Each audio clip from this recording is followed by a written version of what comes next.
Your dungeon master has placed you in a dreadfully precarious position. You're playing the most phenomenal game ever created. Your skin grows cold from your first glimpse of the enormous beast. It's a product of your imagination. Survival depends on a quick, decisive move. Your choices are limited. Stand and fight, or run. Use your lightning bolt. Victory is yours. Win the treasure. TSR Hobbies, Dungeons & Dragons games. Products of your imagination.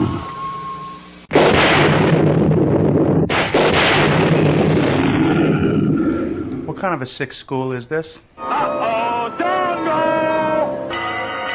The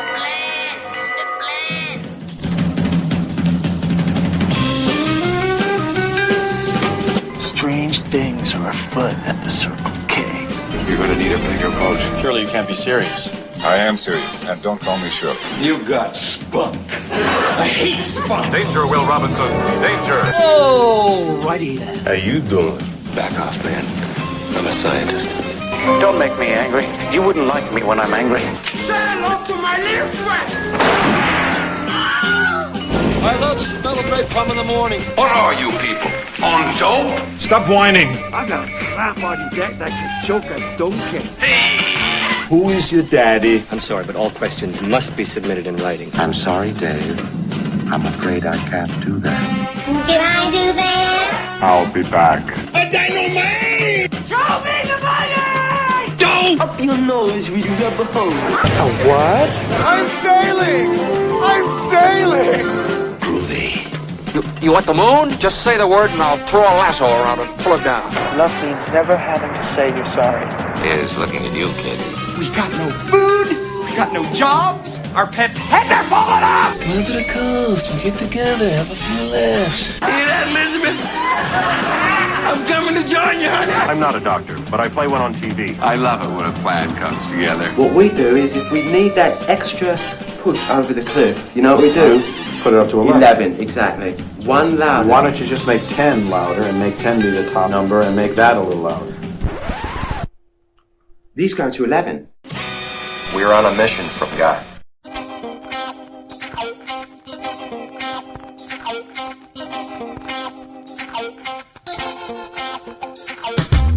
Hello and welcome to another fabulous episode of Then Is Now podcast. I am your host, Rigor. Role-playing games have been hugely popular since the 1970s, and while much of what we discuss on this show are things that may be starting to fall out of our collective consciousness or the pop culture, role-playing games, or RPGs as they are known, have been getting more popular than ever, especially since the shelter-in-place we had to do in 2020 due to the coronavirus. One of the most popular, if not the most popular RPGs is Dungeons & Dragons, and even if you're not into RPGs, you've at least heard of D&D. On today's show, we've got not one, but three guests, two of which run their own podcast about Dungeons & Dragons, and we're doing a crossover here to make you aware not only of their show, but also about something cool that you may be missing out on, role-playing games. So sit back and enjoy a topic that you will find endlessly fascinating. Class is in session. I have a bad feeling about this. How could I possibly be expected to handle school on a day like this? Food fight! Hey, you in my class? I am today. I think you should consider transferring to shop class. Woo-hoo! Now, very few students are severely injured in shop class. Bueller. When you were in school, Bueller. did you ever cut class? Bueller. Yeah, I guess I did. Sure, most kids cut classes. Good, sign this. He's sick. I get so lonely when I hear that third attendance bell ring and all my kids are not here. 7 years of college down the drain. Fat, drunk, and stupid is no way to go through life, son. You lack discipline. As long as I'm here, there will be no grades or gold stars or demerits. We're going to have recess all the time. Woo! Go, play, and have fun now. Okay, folks, as I said in my first introduction, we've got three guests on the show today to discuss role-playing games, or RPGs, specifically Dungeons & Dragons. Joining me once again is my frequent co-host and collaborator, Spency Domepiece. Hello. How are you doing today, Spency? I'm good. Excellent. I'm excited. Nice, me too. Also joining us are two fine gentlemen who hail from the UK, Daniel Crowther and Matt Powell, who have their own podcast in which they actually play Dungeons & Dragons on the show called Lions of Legend. Welcome to the show, guys. Hey, Rigo. Thanks for having us. Hello there, thank you. Glad to have you. So while the act of role-playing has obviously been around since the dawn of mankind, the modern role-playing game is specifically credited to Dungeons & Dragons, created by Gary Gygax back in 1974. Now, there had been a tabletop wargaming style of game that existed in the late 60s and early 70s, but Gygax took the rules for that and adapted them into a different system that most modern RPGs are based on. Essentially, for those listeners who don't know, a role-playing game is one that's played at a table, and its key components are pencils, paper, and a set of dice that are more than just the six-sided ones that we're used to in Monopoly or gambling dens. There are 4-sided, 6, 8, 10, 12, 20, 30, and 100-sided dice, and even a few other ones like a 3-sided die. There is one person who controls the game, called the Game Master, although that varies from game to game. For example, in D&D, he's called the Dungeon Master. The role of the Game Master, or GM, is not only to come up with the story or adventure that the players will embark on, but also to make sure that the flow of play is smooth and to keep on top of the rules of the specific games that they're playing. Players, called player characters, or PCs, have all their stats and skills written down on pieces of paper called character sheets, which reflect things such as their strength, dexterity, intelligence, wisdom, etc. And depending on the game, PCs also have skills such as using firearms or a sword or being able to move about stealthily or find hidden things. While the players control their actions, for example, using a sword to fight an enemy, the outcome is determined by the roll of dice. One last thing to note is that there are also things called non-player characters, otherwise known as NPCs, that are controlled by the Game Master. These are the types of characters that one would meet in everyday life but don't necessarily participate in the main action of the story, such as a barkeep, a hotel owner, law enforcement, etc. So let's begin by going around the group here. Matt, what was the first RPG that you've played and how old were you? Dungeons & Dragons. It was probably about... 9 or 10 years ago now, which puts me in my mid-20s. It's not something that I picked up in childhood, certainly, though that wasn't through trying it and not liking it. I just wasn't aware of it as a concept. Yeah, so about 25, 26 years old, I played my first campaign, which was limited in a few regards, but definitely bit me. Definitely gave me the bug. Excellent, excellent. Dan, I'll ask you the same question. I think for me, I came at it at a slightly different angle. I started with very much RPGs on console and PC. So I started with things like Final Fantasy, Zelda. So whereas the RPG started at tabletop, I think evolved into console and now is evolving back into tabletop. Yeah, I think I'd have started with things like Final Fantasy back when I was, 9, 10, maybe that far back. Wow. And yeah, have then stuck with the console and computer game version, but now getting into, like you described in the intro, that pen and paper style game as well. Excellent, excellent. And Spency, how about you? Well, I'm not nearly as old as anyone else here, but I only started when I was 14, so I've only been playing for like 5 years now. And that was at least the tabletops. I grew up playing video games. I love video games a lot. So it was just kind of a natural thing, and I really enjoyed it. My first RPG really was Werewolf the Apocalypse, but it was like a D20 hybrid of it that was really fun, but it was just very, very weird because it wasn't the right dice system. So I got into D&D from one of my friends, actually. And I don't know, I just really haven't put it down. I've tried other games like Call of Cthulhu and Pathfinder and Vampire the Masquerade, so I don't know, I really like it and I've been doing it for a little while. Excellent, excellent. Yeah, I'm probably going to age myself here when I say that I remember getting the original D&D basic box set when I was a kid back in 1977.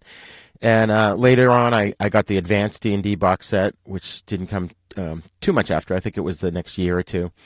And I really didn't know what I was doing when I first got it, but I got together with some friends and we figured it out. We also played a modified version of a game called Traveler that one of my friend's older brothers ran, which was the science fiction style role-playing game. But it wasn't until high school in the 80s that I got into the Marvel game and the DC role-playing game, and then Call of Cthulhu, which that for me, that's been my go-to RPG for like the last 35 years. I mean, I've played several other games, including RuneQuest, which is sort of similar to D&D, and I've joined in a few D&D campaigns here and there.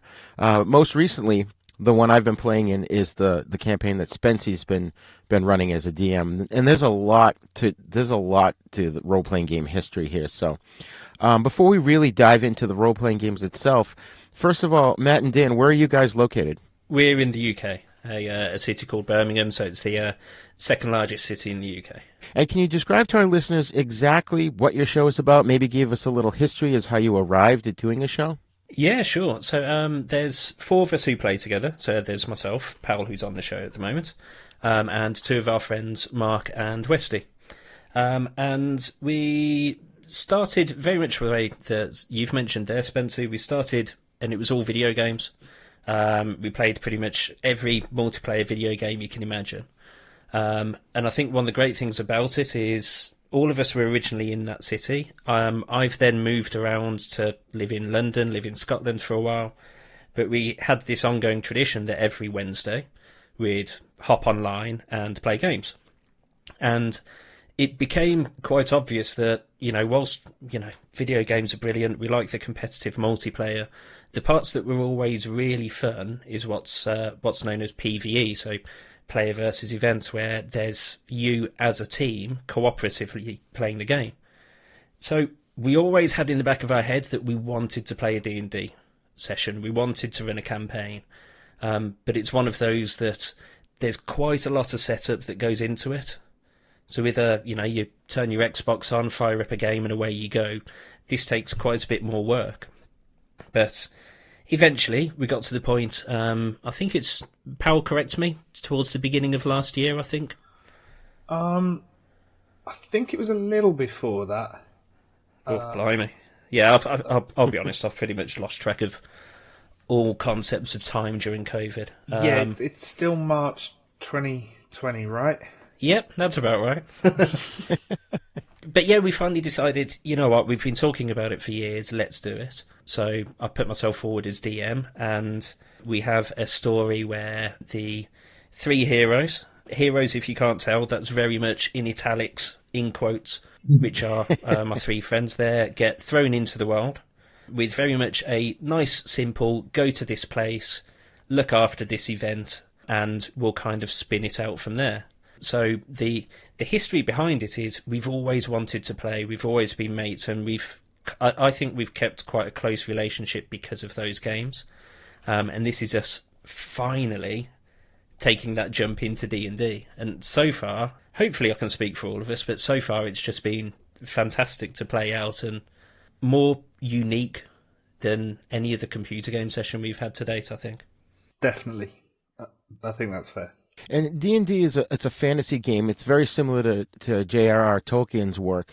Are you guys huge fans of fantasy games? Yep. Or even fantasy movies or books or whatever?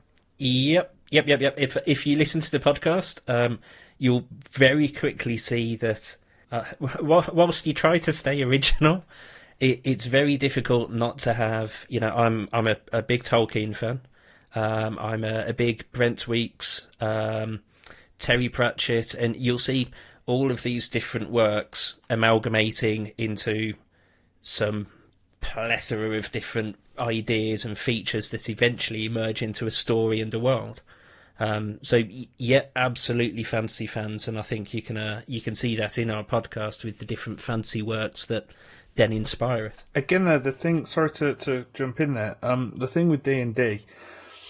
99% of games in the world are high fantasy, and the reason for that is it's incredible fun, and most of the people that like D&D will be drawn to high fantasy, but there's no reason it has to be.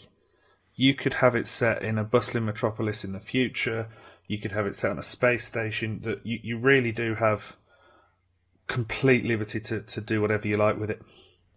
Well, that space station part's going to be a spoiler for the next chapter, isn't it? I'm going to have to rewrite that one now. That's awesome. What about you, Spency? I mean, me personally, I love the freedom, but I'm not crazy about everything fantasy, personally. I love D&D, and I really enjoy it because it is such an abstract thing you can work with. But I've found myself harder to get into things like Skyrim, which is the video game I akin to D&D whenever I want to explain it to somebody. Yeah. I have found that I really have a taste for Call of Cthulhu and Werewolf the Apocalypse and Vampire the Masquerade, which Werewolf the Apocalypse 5th edition is coming out this year. Anyways, so I found myself akin to the whole reality beneath our own society kind of deal. You know, like the Universal Monsters where Dracula exists, but we're still on Earth in whatever year, that kind of thing. I've really found that that's been a huge, huge selling point for me. I don't live for things like Star Wars or Lord of the Rings. While I love them and I think they're awesome, just not my thing. I prefer things like Underworld and, you know, stuff like that. I think Underworld's a fantastic classic in its own right as well, isn't it? Definitely. Yeah, I agree. And my opinion is similar to Spency's in that I'm not hugely attracted to fantasy, but I really do enjoy playing it. Like Spence, I really had fun in your last campaign in D&D. I think for me, Dungeons and Dragons is a game that I enjoy just being a player. I don't necessarily want to game master it per se. So how did you guys, Matt and Dan, how did you guys decide who was going to be the game master? I think Danny was most prepared. It was open to all of us, of course. There was no real decision, sit down, okay, let's draw straws. It was just we knew we wanted to do it. We knew we needed to move on it.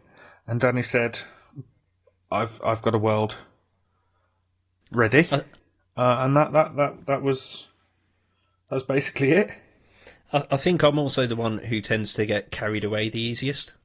So, you know, one day there was, right, let's do this. And then by the next day I had 3 chapters, a world, a few different factions. So yeah, I think part of it is I can easily just get swept away in that escapism of doing things like that. Yeah, I really love the storytelling aspect of GMing. I gotta say, the fantasy thing works because you have so much creative freedom with it. I think that's a lot of fun. Right, you're not bound by the rules of the modern world. Yeah, exactly. You don't have the modern conventions. You can still have interesting parallels back to modern society, but you know, you don't have to be bound by standard constrictions. You can just say, right, we're going to do this. Where's the logic for it? Oh, because of this famous stone, whatever, get on with the game. You don't have to think up every infinite level of detail and be bound by modern conventions. So yeah, that freedom to just go out and tell any story you want, Spency, completely agree, mate. It's a lot of fun because especially when you play things like Skyrim and any other RPG like Dark Souls, and you want to talk to somebody, as just a basic example, you're limited to what your character says. Like, don't get me wrong, they do give you a lot of options. If you ever played Fallout 4, that's a video game where you have 4 different options that go 4 different directions of good, bad, left, and right. But when you're in a D&D campaign, you have to yourself think of something to say and say the right thing, or don't say the right thing intentionally. You have to choose. I think the conversation side of it, I think, is a brilliant example because, ones like Bethesda games in particular, who develop games like Fallout 4, Skyrim isn't too bad for it. The Mass Effect games, they try to give you those branching conversations, and they give that spiel of every decision you make can change the world. In reality, it can't. You are on a path. It may branch back and forth. Whereas in D&D, Spencer again is spot on with you have to come up with what's going to be there. They don't give you this list of 8 things and you pick one. And also you can just say whatever you want. You may have to deal with the repercussions of it, but there's no limiter on it. It's purely down to your own level of creativity. What's in your head? Just throw it at the DM and the party and just see how people deal with it. Have you guys touched Cyberpunk at all? That just came out recently. Not yet. No, for very the obvious tempted. reasons. Yeah, very tempted, but having seen a lot of the feedback at the moment, I'm going to wait for it all to settle down for now. It's definitely on the radar, though. Yeah. I've found though that a lot of people are replaying the game, and they've actually managed to get a whole game to a point where the side missions do affect the main story. Like you said, sometimes it's if this side mission fails or succeeds, it doesn't really matter. Whereas in that game, it's kind of a new thing that it really will give you a different ending depending on the side mission. I think they are getting closer to it because, for most of the console history, it was all a race in terms of graphics. I mean, even the original consoles were named after how many bits were available. We're now getting to the point where graphics is so close to real. With ray tracing, it's so close to the uncanny valley that it isn't the graphics that sell the game as much anymore, it's the gameplay. So you get AI being invested in things like those conversations, in things like the story being dynamic and reactive.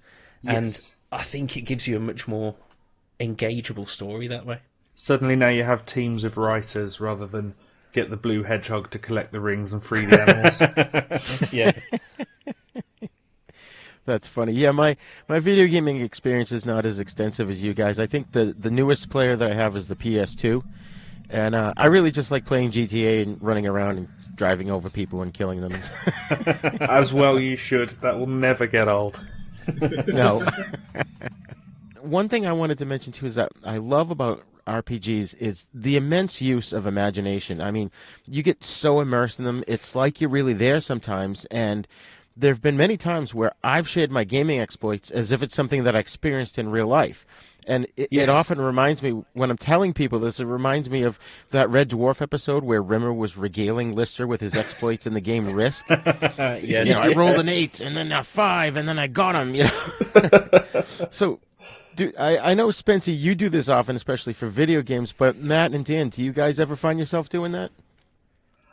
Definitely, because if nothing else, the adrenaline is real, the heightened heart rate is real, the white knuckles are real, and it's very hard not to take a visceral experience away from that kind of biological reaction, and I'm breaking that down to its base points, but the real life end point of that is you go to work the next day and you tell people in great detail exactly what happened in the dungeon the night before. A lot more detail than you usually need to, isn't it? And probably way past the point where they're listening politely and they're just plain rolling their eyes at you now. But it doesn't matter because you're reliving your glory. Based on that, like when we play RPGs, generally speaking, you're in a room with somebody so you can look at them and picture their character in your head. When you play a video game, I notice differences in my friends' characters because I look at them when I talk to them, even in-game. So it's just things like that. It does mirror real life. That's a very good point. Gaming is very, very similar no matter how you do it. Spency, when you say looking at them, are you guys seeing each other over video, or are you looking at their game character? I play on Xbox and PC, so I mean, I quite literally just look at their character with my character. And I have seen so many amazing shots of my friends who like get in each other's faces when they're having an argument in real life, like, as if it's in real life, but they're not.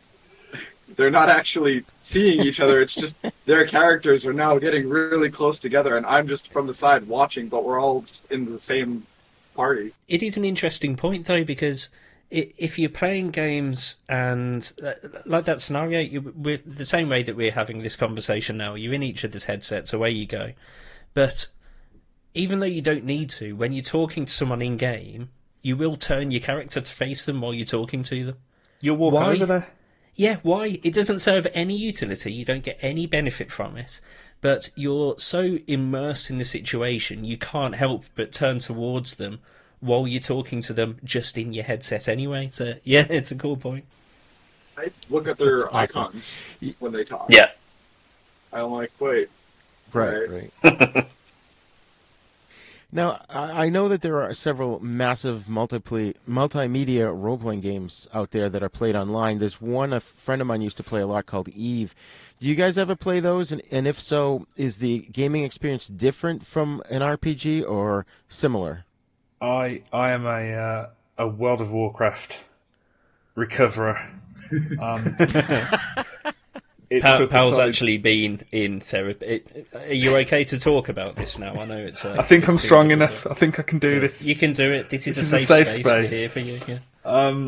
I spent 2 years of my life. I would literally go to my friend's house, including Danny's brother. I would go round the house. We'd be watching a movie. We'd be. Well, they'd be watching a movie. They'd be playing a real-life board game together, and I would sit in a chair in the corner playing Warcraft. And it got to the point where I had to turn away from it. When was that? Wow. How long ago? That was probably... Lord, that was probably about 15 years or so ago now. I have a question. Would you have been around in roughly September of 2006 playing World of Warcraft? I think I know where this is going. Quite possibly. I need to know if I'm talking to a real survivor of the corrupted blood incident of 2006. That doesn't ring a bell, to be honest. I imagine not. All right. Sorry for that. Well, Spency, why don't you describe it to us? Back when RPGs were still in their infancy, World of Warcraft was a brand new game. And so they have brought in a raid boss, they had a whole new mission set, and it was for high-level, max-level players. Now, here's the thing. The boss would give you a status effect called Corrupted Blood, which would hurt you, and, it would be a nuisance when you're high-level, but that's okay. It was transmittable to other players, and so that was kind of a problem, but if the players stayed away from each other, social distance, they would be fine. But you could also give it to your companions, and then some characters would put their companions back into, however they would store them in-game. And then when they went to public settings and community places to buy things or do anything else, they would pull their companions out who would still have the highly infectious, corrupted blood status effect, and it would start murdering all these lower and middle tier players. I've read about it. It was violent, from what I understand, and then NPCs would get it. I did not live through that, thank the Lord. Apparently, it affected 3 servers and about 2 million players. And wow.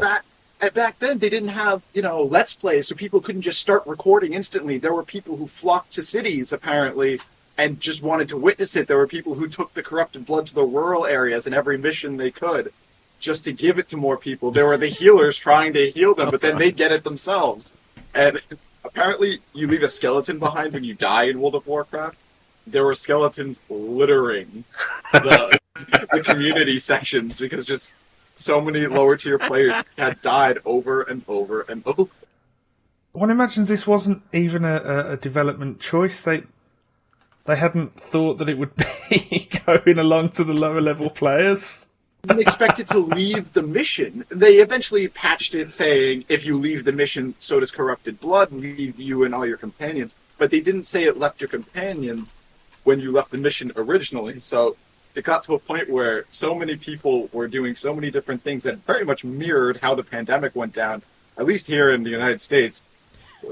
And the CDC called, I forget who makes the game. I think it's Blizzard. It's a Blizzard. Yeah, I was going to say the guys who make Overwatch. They got a call from the CDC asking, "Can we see the data from your pandemic?" And the CDC was like, "This is cool." And Blizzard said, "No, it's just a bug. We don't want to do it." Well, if you're a developer, you don't want your bug to get to the level where the CDC have got it on record. But from that point of view, that is a very large-scale simulation of a transmittable virus. It's the level of test data that you couldn't get in normal... Well, you hopefully couldn't get in normal society. Right, that's insane. Apparently the idea was floated of doing something like that for Second Life. Oof. Which would have been arguably worse than World of Warcraft. But so, something like that, like World of Warcraft, is that...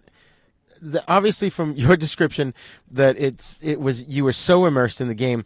Is it very different from a tabletop RPG, or similar, or how would you describe it? I think it was different. The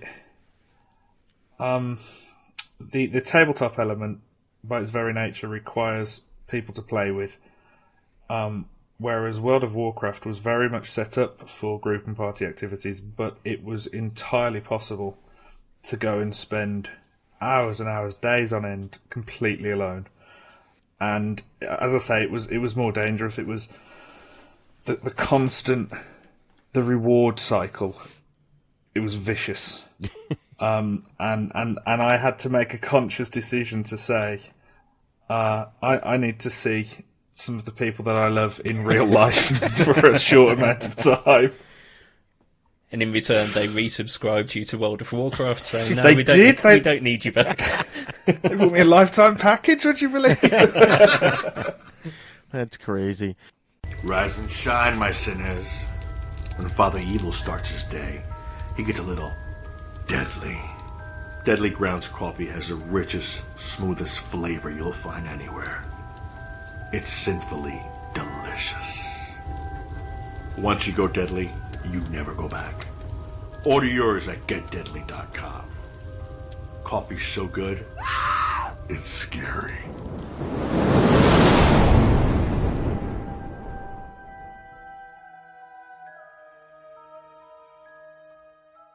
Hey, cats and kittens, do you remember the 50s? Jukeboxes, hot rods, malt shops, and sock hops? No, not really. Oh, well, do you remember that TV show Happy Days? You know, Fonzie and Richie and all like that? Sit on it, etc.? Kind of. Then join us for These Days Are Ours, a Happy Days podcast where we watch every episode and give you the lowdown on what it all means. Find us at thesedaysareours.libsyn.com and follow us on Twitter at Fonzie Podcast. Be there or be square. You're sure you don't remember sock hops? Sorry, no. Okay, then.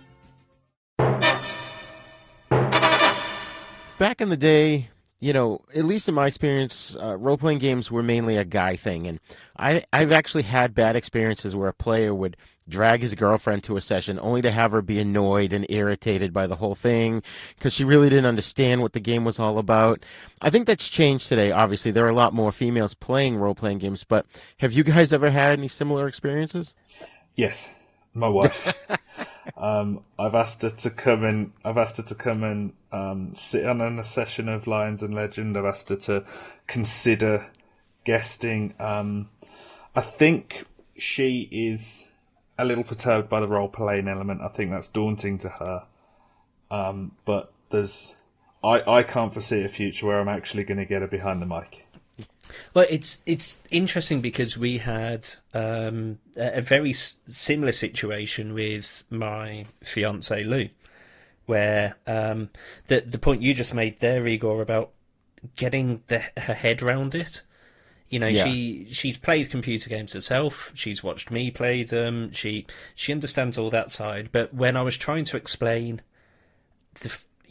what you mentioned earlier, I'd go back and regale these fantastic stories of the three of our heroes skydiving off the airship and all this. And she'd say, "So was this on the screen?" I said, "No." "So were there figures?" No, it's in our head. Right. How can it be in your head? It's imagination. But how do you decide? Well, they then roll dice. Are the dice imaginary? But eventually we got to the point of, well, how about you join us for a guest episode? So we did a mini side quest. Powell kindly stepped in and DM'd that session, and I played a playable character along with my fiancée. And I think, to your point, Powell, the trickiest part for her was the role-playing. Yes. When you have all the mechanics of, Rigor, again, you mentioned earlier about the wisdom, charisma, strength, into all these different things, there's so many tools available now that just allow you to put the data in at the beginning, click a button, and there's your result. So that bit's nice and easy now, which I think used to be a bit of a barrier to entry. So now it was a case of that role play, getting into that mood. But I did find that to begin with, I think she was quite hesitant. But as soon as the three of us started chatting and just bouncing silly situations back and forth and doing stupid voices for the characters, she very quickly settled into it, enjoyed it, and has been chasing me ever since, saying, right, so when are we doing the next one? When's the next side quest that she can ride shotgun on? Yeah, that's the same for me. My girlfriend loved it from the get-go. The moment I mentioned it, she's like, yeah, let's do that. So I was like, okay, sweet. Now I have someone else I could play with. That's important. Fantastic. She was not too good at the role-playing thing. She didn't understand it for a while. It's not that she didn't necessarily like it, but she just didn't quite get how it worked. But now she's gotten really comfortable. We played Pathfinder, which is an offshoot of D&D, so it's just D&D, but just more.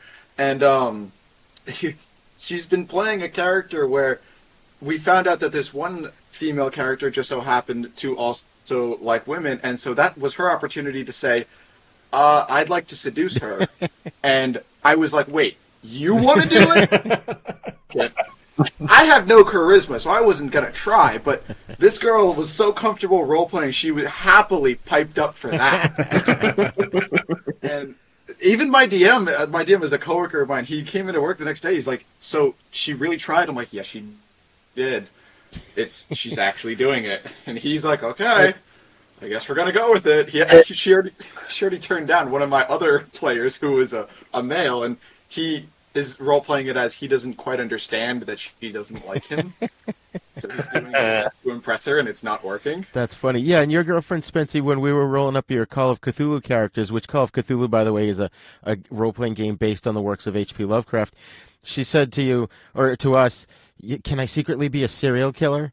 And I'm the game master. I'm like, no, you guys are heroes. You can't secretly be a serial killer. I'm sorry, what were you going to say there? I was just going to mention that I think, to Spency's point, some of the most interesting and ridiculous moments tend to be around relationships. Yeah. So we've got this one game that we're recording and under DM for, and then we have another game that we're just playing in, which is fun for me because this is my first campaign DMing, and I've never played it myself. So it's nice then having that other game to play in.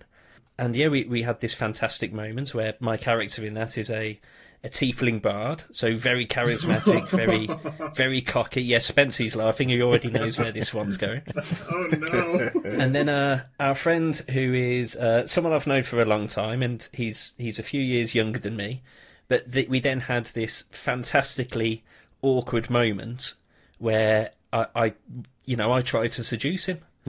And yeah, there's roles going on and everything, but there's and his brother, one of his cousins, they're all in the group, and there's just this wonderful, fun, morbid fascination knowing that you're making all these family members feel really awkward while you try to seduce their younger brother. That's hilarious. And it's funny, especially for people who don't play role-playing games or don't even understand them. Like, I remember when I was a kid, my friends and I, we'd be sitting in the kitchen playing till the wee hours of the morning, and one of my parents would walk through the kitchen, and they'd ask, who's winning? Can someone explain to the audience why that is just a totally erroneous question to ask someone who's playing a role-playing game? I disagree. That is a very valid question. Because as a DM, as a common DM, because I'm the only one who actually wants to play, at least among my friends who can play, as an avid DM, when I'm asked who's winning, I just look at the board and I say, well, are they still alive? I guess they're doing okay. So that's a very good answer. So your players, Spency, then are in a perpetual state of they'll soon be losing. But until they reach that, they're winning for now. My favorite part of any role-playing game is the progression. It's like, yes. I've heard that some people like the stakes, like, oh, my character could die. I'm like, I try to make sure that characters are not going to get instantly killed, that if the player is careless, then yeah, maybe their character will die, but I want them to succeed. However, I also thoroughly enjoy challenging them, so sometimes when I'm designing a room, I just look through the monster manual. I'm like, oh, this looks fun. Oh, this looks painful. Okay, little too powerful. A dragon. Okay, we're gonna just lower one piece of the stats for this dragon, and we're gonna call it a day. Yeah.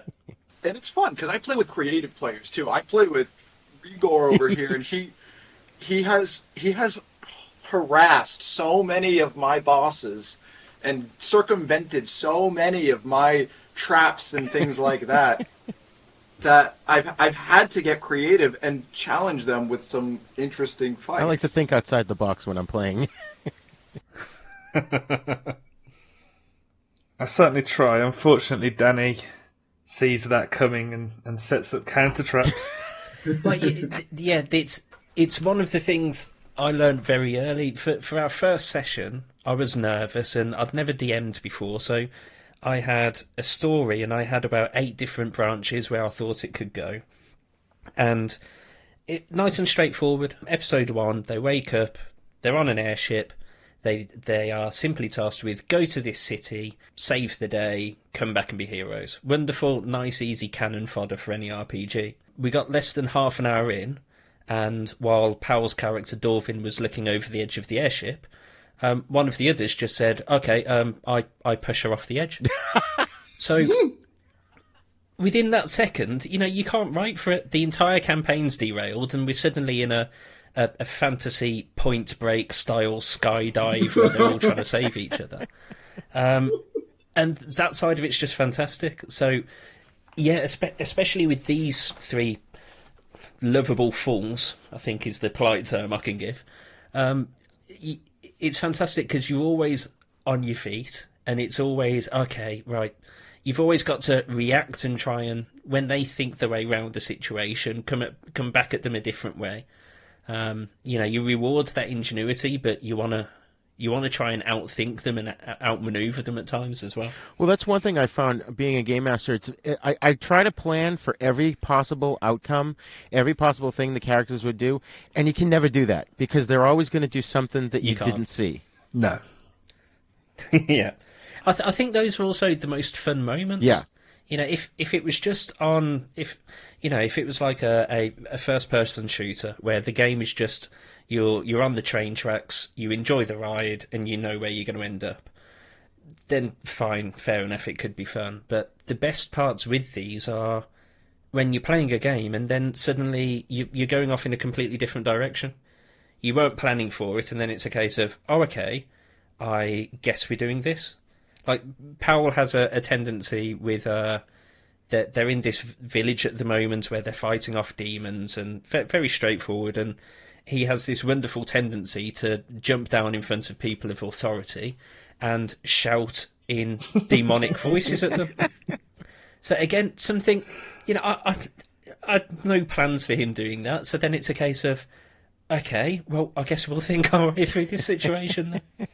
Now, just to be clear, that wasn't just to cause chaos. That was a well thought out strategy that had an excellent chance of succeeding. True. Until someone pointed out that it didn't. Yeah. And then I realised they were quite right. And that, again, just for the sake of clarity in the record, that well thought out strategy, when it didn't work the first time, what was the logic coming back and trying it again a second? Well, now, I warned everybody involved on the second time. I'm sorry, I wasn't expecting follow-up questions. My strategy for that is, instead of planning out what possible events, I focus on the important enemies and any characters with personality. I focus on them and see how they would react and make sure I kind of understand their personality. Right. So I'm expecting the players to go off the rail. So then I know how this character is going to react, and I can kind of plan with that and have fun with that. That's my system. Like when we try to infiltrate the vampire lair there? I have a story. They canceled an act 4. I had a 4-act game for them to go through. They go through the first 3, and the idea was the boss would escape, and then they would have to come back and stop his plot. They killed him! Well, we snuck in. We infiltrated it disguised as a traveling band of entertainers. And it was funny because it was so out of character for our characters, but it totally worked. That we would sneak in. They were like totally mesmerized by what we were doing. And meanwhile, one of our other character was sneaking around, trying to find whatever it was that we needed to find. And we totally took them off guard. Mind you, one of the least combative characters decided to sneak off and go and figure things out. And yeah, you missed so much. And then they finally get to this big arena. That was my big thing, so I could test out random monsters on them. And they finally get there, and two of them are like, "Oh, we have an idea to kill this vampire king." I'm like, "Oh no." I shoot an arrow at him, and the other one says, "I want to cast daylight on it." And I was very, very depressed because he crit. Oh. He sailed beautifully, and I'm like, "Yeah, you killed him. Game over. You win." But I have to say, I respect you as a GM for that, because there are those out there that would have said, "Oh, and at that moment his falcon swept down and cast the arrow from it." No, that's railroading and is completely unfair. What you did was react to the unfortunate and unwanted turn of events and say, "Well done, this round goes to you." Yeah. I get the feeling that Powell is trying to make some very subtle points about my I was definitely DM speaking approach to there. Spency there. Yeah. I considered so many things of like how I could do this, and I'm just they got it. They were creative enough. I almost ruined their strategy because my girlfriend tried to steal something from somebody and rolled a natural 1, and I didn't ruin their little stealth strategy, but I did remove a very fun NPC that they enjoyed, and I had him run away. I did punish them a little bit, but I was like, I don't want to ruin this. I want to see where this goes. If I force them into combat, it's just going to be combat. As if I let them be stealthy. When you have those moments as well, you want to set up the challenge. And like Powell was saying, thinking that up is really cool. That is a fantastically unique moment in the story. And yeah, I think you have to reward that rather than, take it away from I people. had options for them, but no. Oh, yeah. But I think that's one of the cool things too, is that for the GM, it challenges your imagination. When a character, you've got it set up, okay, so this is going to happen overnight, and the character's going to discover it in the morning. Well, no, because one of the characters decided to go to that place tonight and spend the night there. So now you have to think around it and figure out how to get it to happen without throwing the whole story off. And I love the challenge to the imagination with stuff like that. It's fantastic for, I think one of the misunderstandings around D&D is the role of the DM, or, for general RPGs, the GM, where I think a lot of people who don't play have this misconception that the DM sets out the story, says, what do you want to do, and then that's it. They just guide them through the story. But the fantastic part for the DM is when your friends, when the heroes do things like that, and like you say, Rigor, you're then challenged to, on the spot, adapt a huge part of your narrative. Yeah. It's not like in a film or a book where they can suddenly say, by the way, they've already arrived at the mountain. Okay, let's rewrite the entire film. That's what you're doing on the fly in D&D, and that's what, personally, as a DM, I found really exciting and challenging. I think that the human element attached to that is you could have spent hours and hours writing this fourth act, writing the story the way you wanted the major beats to go. And there is going to be a small part of you that says, but I really want to tell my story. And it takes the I'm going to say moral courage to just say, no, they've earned this. This right. is wrong for me to push them into my story. Exactly. You guys, I was listening to your show, and you go into real detail. Like I think the most recent one, you've got these characters that are on this wall, and they're trying to defend, I think it's a city or a castle, and you go into such detail. Like they even have like somebody passing around a piss bucket because this guy's got to wait there.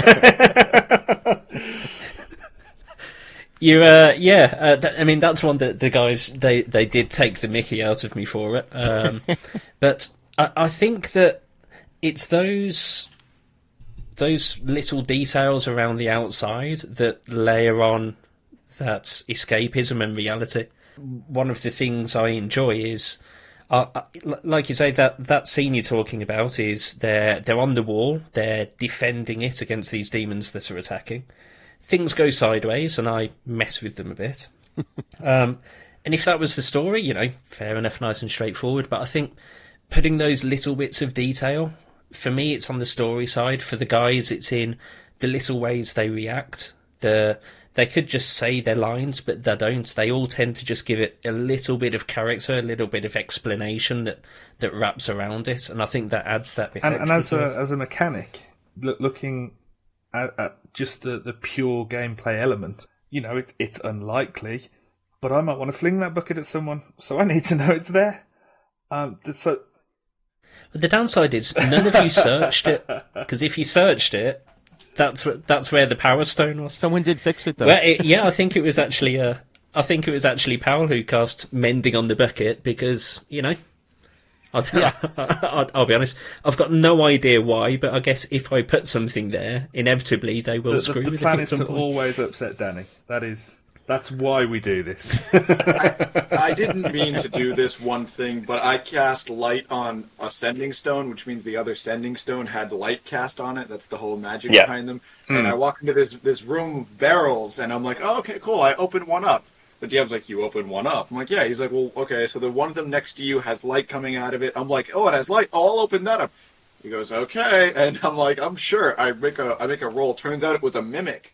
And I was about to get eaten, and it ate the sending stone, and it's just things like that he was like, you know, I don't know how I'm going to get them to actually want to engage with the mimic, and then all of a sudden, oh, there's light coming from this one, now he's interested. It's fun ways to guide the players.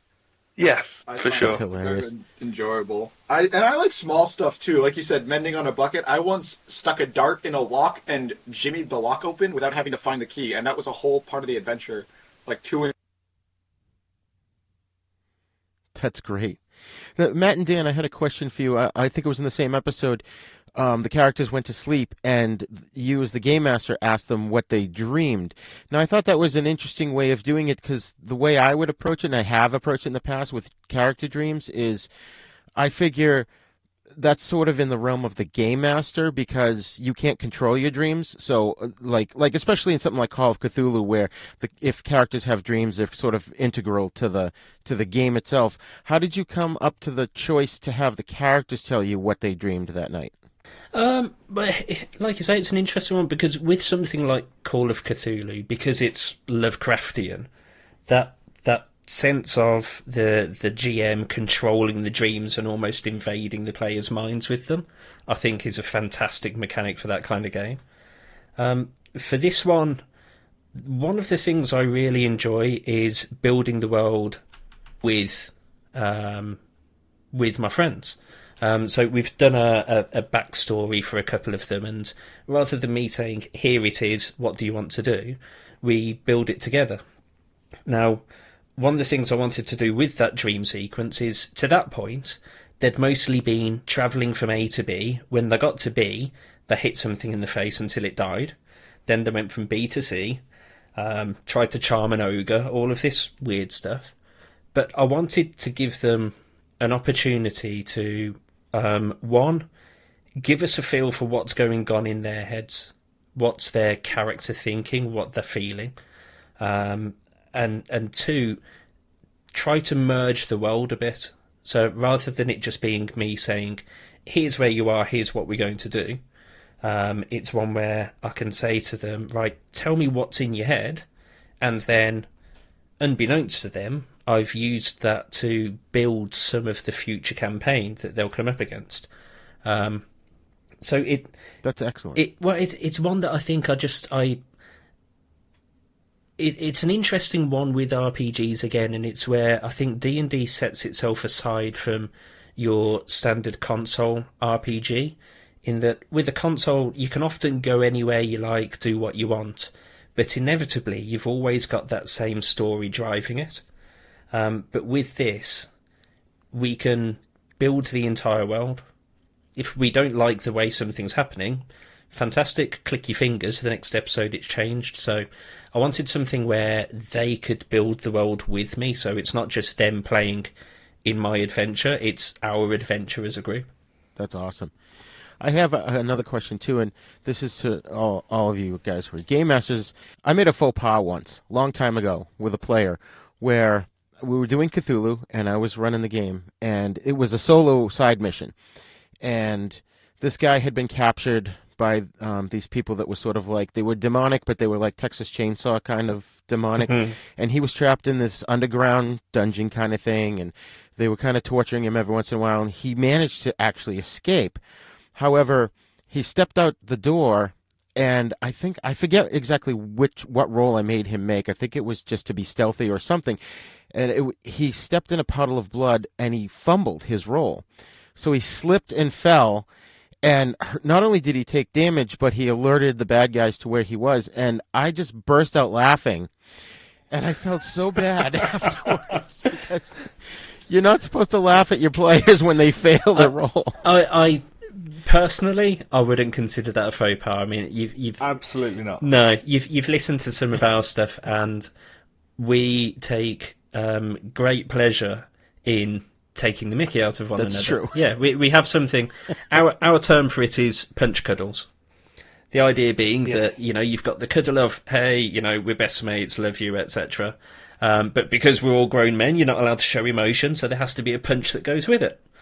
So we have that blend of, if someone does fumble a roll, then, I don't think it's a faux pas to laugh. I think it's, you're both in that moment together. It's not, I think the only difference is, and I can't imagine it would have been this, but you're laughing at the situation, the incredulity of it. It is one of the different forms of comedy. If you're laughing at them, that's different. But you need to be able to laugh at that. It's these ridiculous, fantastic moments that, you'll be talking about. Oh, do you remember that time you stood in the blood and rolled a 1? You talk about that stuff for years to come.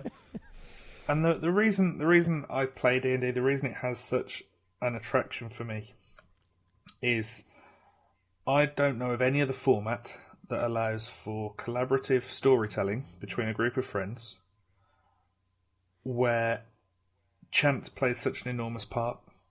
And that story you created in that moment was so devastating that it did swing back round to funny. And you're an author in that, he's an author in that. You're both looking at this work that you two and Chance put together. And what can you do in that situation but laugh? I made my DM cry laughing for quite a while, a couple of minutes straight, because I was playing a combat-based character in Pathfinder, and I'm playing an Earthbender, which is really cool. And I throw rocks at people. That's my whole shtick. Now, I sneak in, and I throw a rock at a man inside of a cave after having just caved in 2 other goblin skulls. We're doing great. I go to take out this guy because I have a really high attack bonus. I fumbled the roll, and everyone in the cave was alerted, and the entire stealth mission went up in flames. And I'm just so upset because it's just chance. I had no control over whether that would have happened or not. And I love that.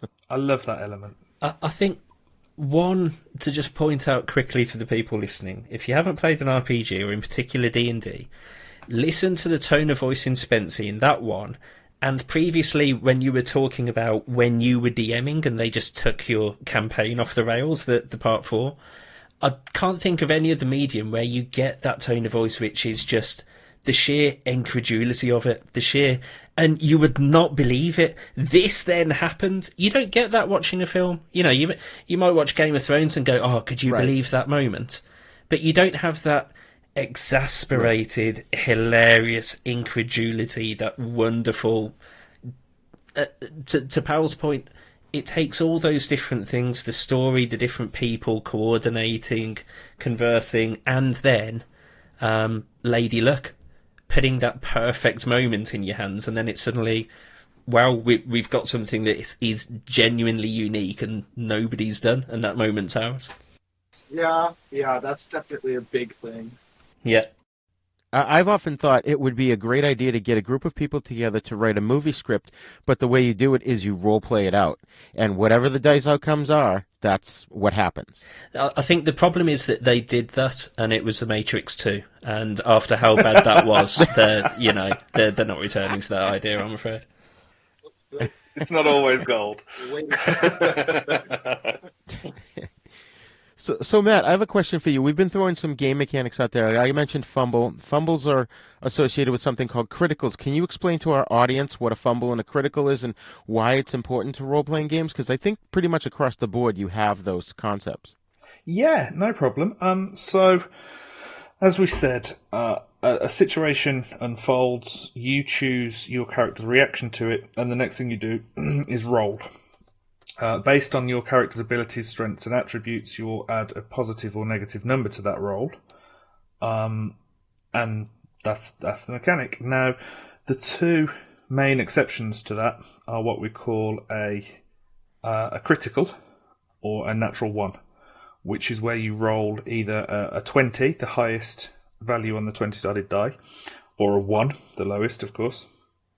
And that 20 is coveted. It is sought after amongst all players at all times for all rolls because it means everything goes perfectly. Lots of the time you won't have to add any bonuses to it.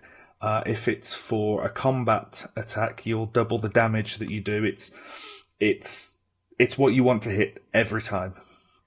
And of course, a natural one is the exact opposite of that. I could be playing Conan. I could be playing Iron Man, and if I roll a natural one, I'm at high altitude and my booster's cut out. Everything goes as badly as it can. There is almost no recovery from it. In fact, for you personally, there will be no recovery.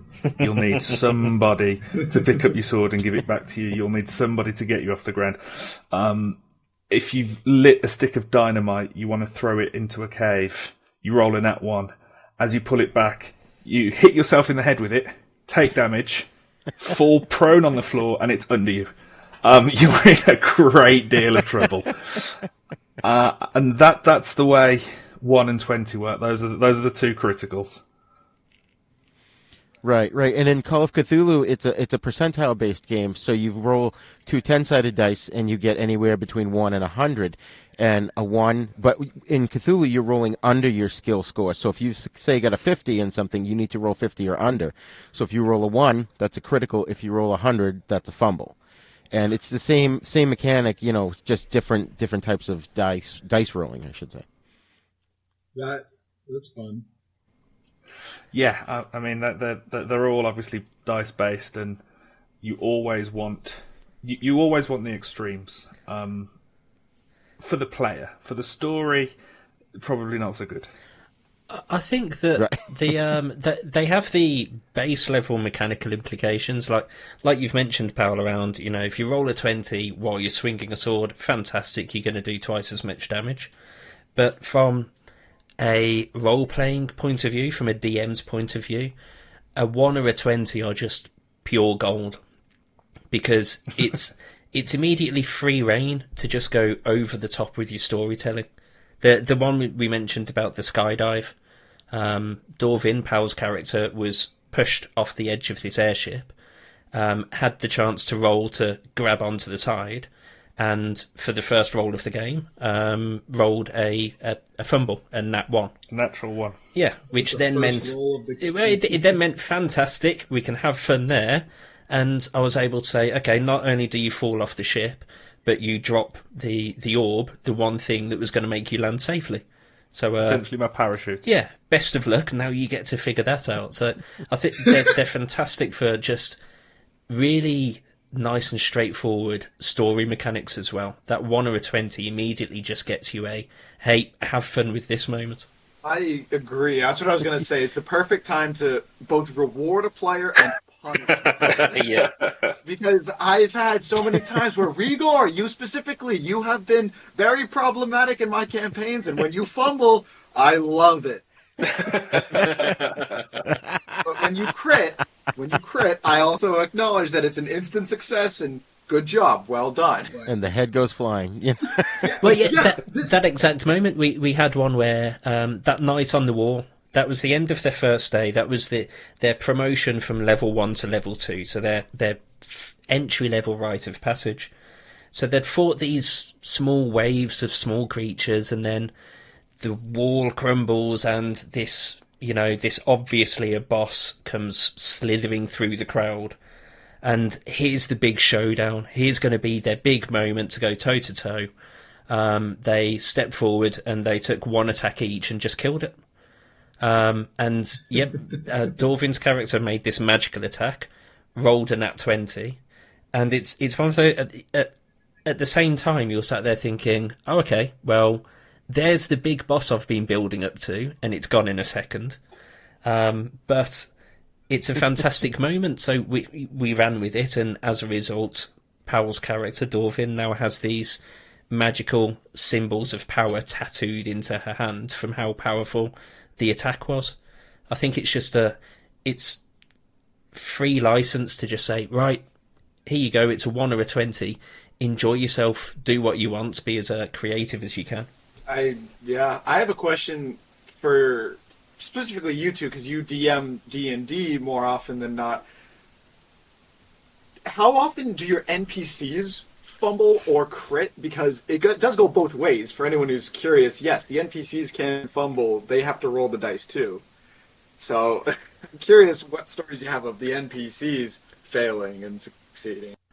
We've had a couple. I think the only one that really worked out as a big sigh moment for me is on their way to visit this city that they're supposed to defend. They come across this orc guarding a bridge. Because it's their first day. A lot of it is just very basic, almost tutorial for the guys playing and people listening. And they're given a Monty Python and the Holy Grail-esque, you must answer me these questions 3. Didn't go as far as the doves, but, and partway through, Powell decides, going with the company motto of we have to screw with Danny's plans wherever possible, and steps up and tries to charm this big, horrible orc. And the orc fumbled its role. And just immediately became completely subservient, offered them to have his prize boar, gave them directions. He's now out there angry and aware of it. But yeah, to your point, Spency, the NPCs, when they roll, again, it changes the entire story. So what should have been a bit of a showdown, maybe a fight on the bridge, became... I think he actually became romantically interested in Dorvin and wanted to climb in the cart at one point. He certainly did. It changes everything, doesn't it? I have seen so many jokes about that. Is the fighter getting his sword ready, the wizard getting his spells ready, and then there's the bard. And it works. It works. So, do you guys, all three of you, as game masters, do you like or not like having to run non-player characters, NPCs? I had a situation in the game that we played with Lou to get her involved, the one I DM'd for Danny and his fiancée,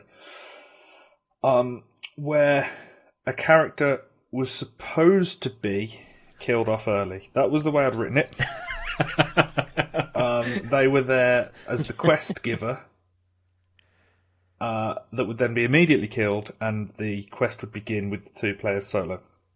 Unfortunately, Danny and Lou found a way to keep this person alive, and then I hit a very real dilemma near the end of the game where I was controlling this NPC who was having to fight my NPCs. That was a big problem. I didn't like that. Because I'm not there, or I should say the DM, the GM, isn't there to help the players, and they're not there to hinder the players. They're there to be fate.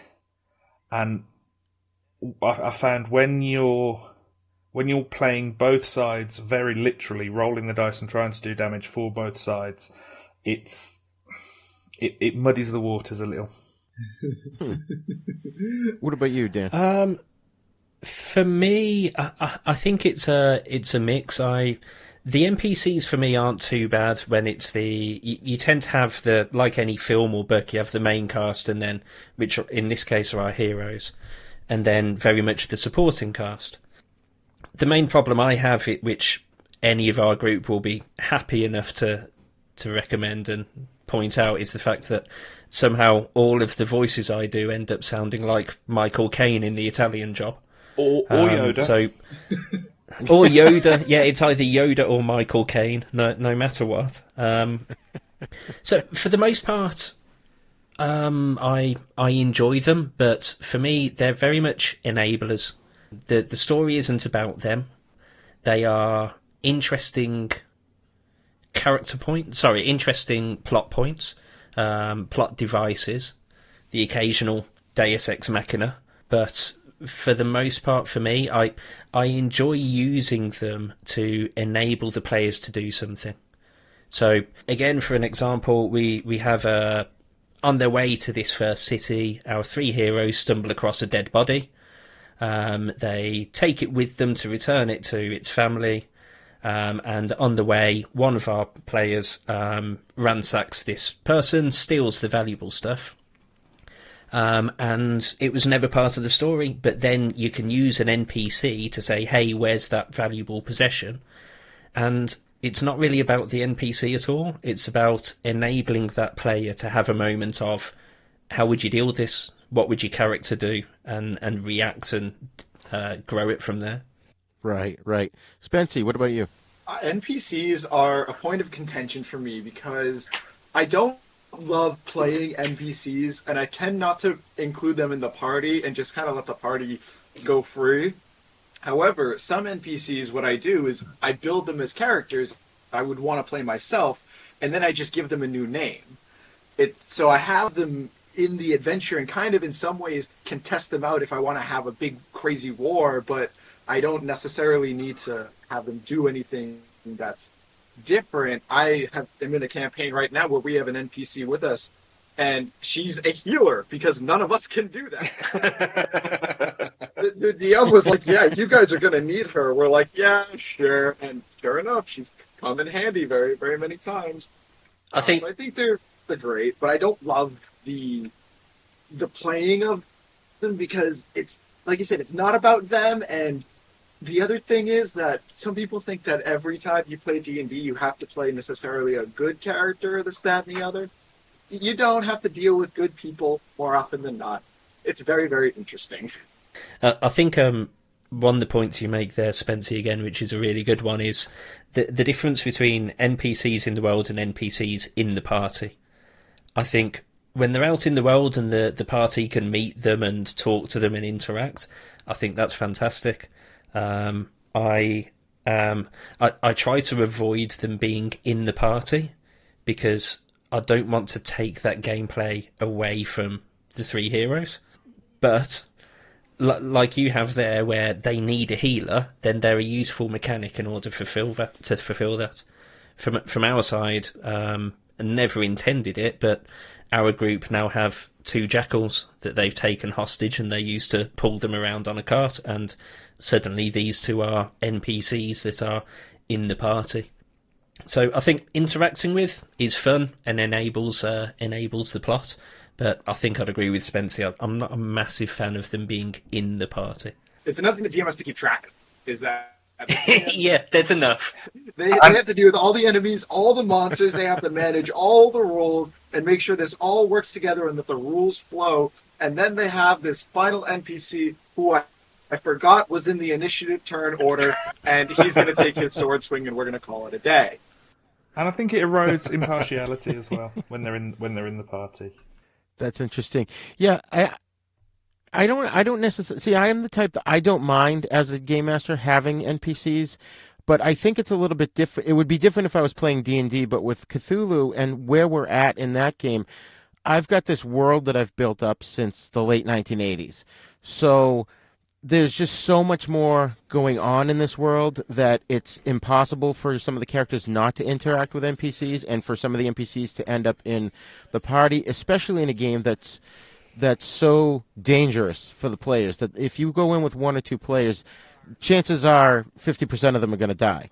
So having the NPCs not only is good for in that respect that it takes the weight off of the fact that they might get killed as well and or lose their mind or whatever. It's definitely challenging to run. I find to run a lot of NPCs, and even Spence, you can attest. There were points where we had some NPCs where I would like literally give you their little character sheets and say, "Hey, can you guys just make the combat rolls for him, and you make the combat rolls for her," and that sort of thing. So doling that out works so that the players aren't sitting there watching me roll for every other character.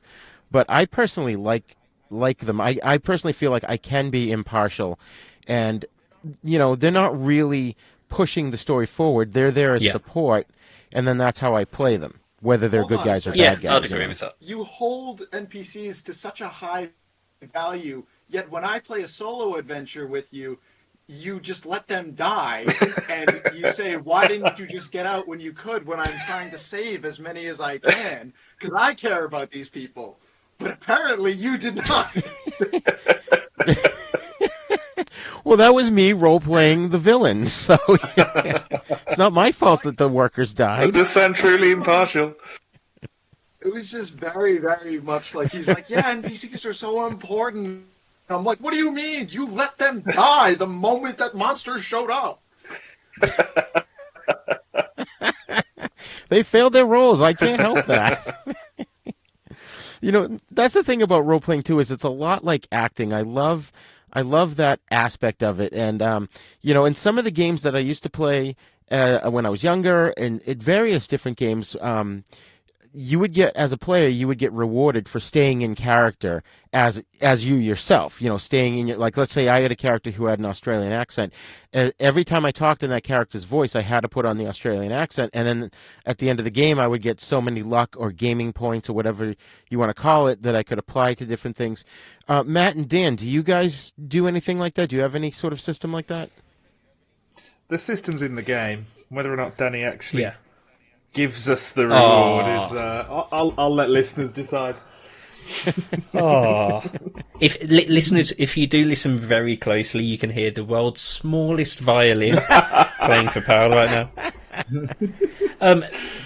Powell's right. There's a mechanic in the game dedicated exactly to that, called inspiration, and it's a disposable resource. What it allows you to do is re-roll a roll. So if you roll poorly, you can say, right, I'm going to use my inspiration, roll that again. That's it at its most basic form. But it's something that the DM can just give out whenever they want. Now, I tend to give it out quite restrictively, if that's not the right word, but anyway.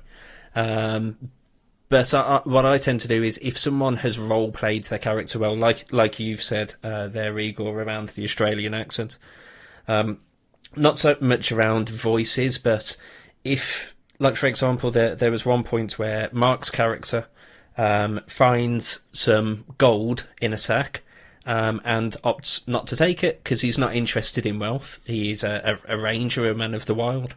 Whereas almost everybody, in every RPG game ever, you want to essentially pick up everything you possibly can because it might be the item. This one bit of string that I found inside this tin can, could this be the thing that unlocks the mystery? Right. So it does have that mechanic there where you can just reward that role-playing side whenever you want, when someone's done something really cool. The other thing I do, which is a bit more outside of the normal mechanics, is if there's something really exceptional, like at the end of day one I mentioned that magic attack that Dorvin performed, that Powell performed, and it was so perfect and it dealt such a level of damage that the characters had never done before. What I do is I try to reward it in a way that it isn't, oh well, you now get a potion or you now get a special hat. I gave him this tattoo of power that won't change the game.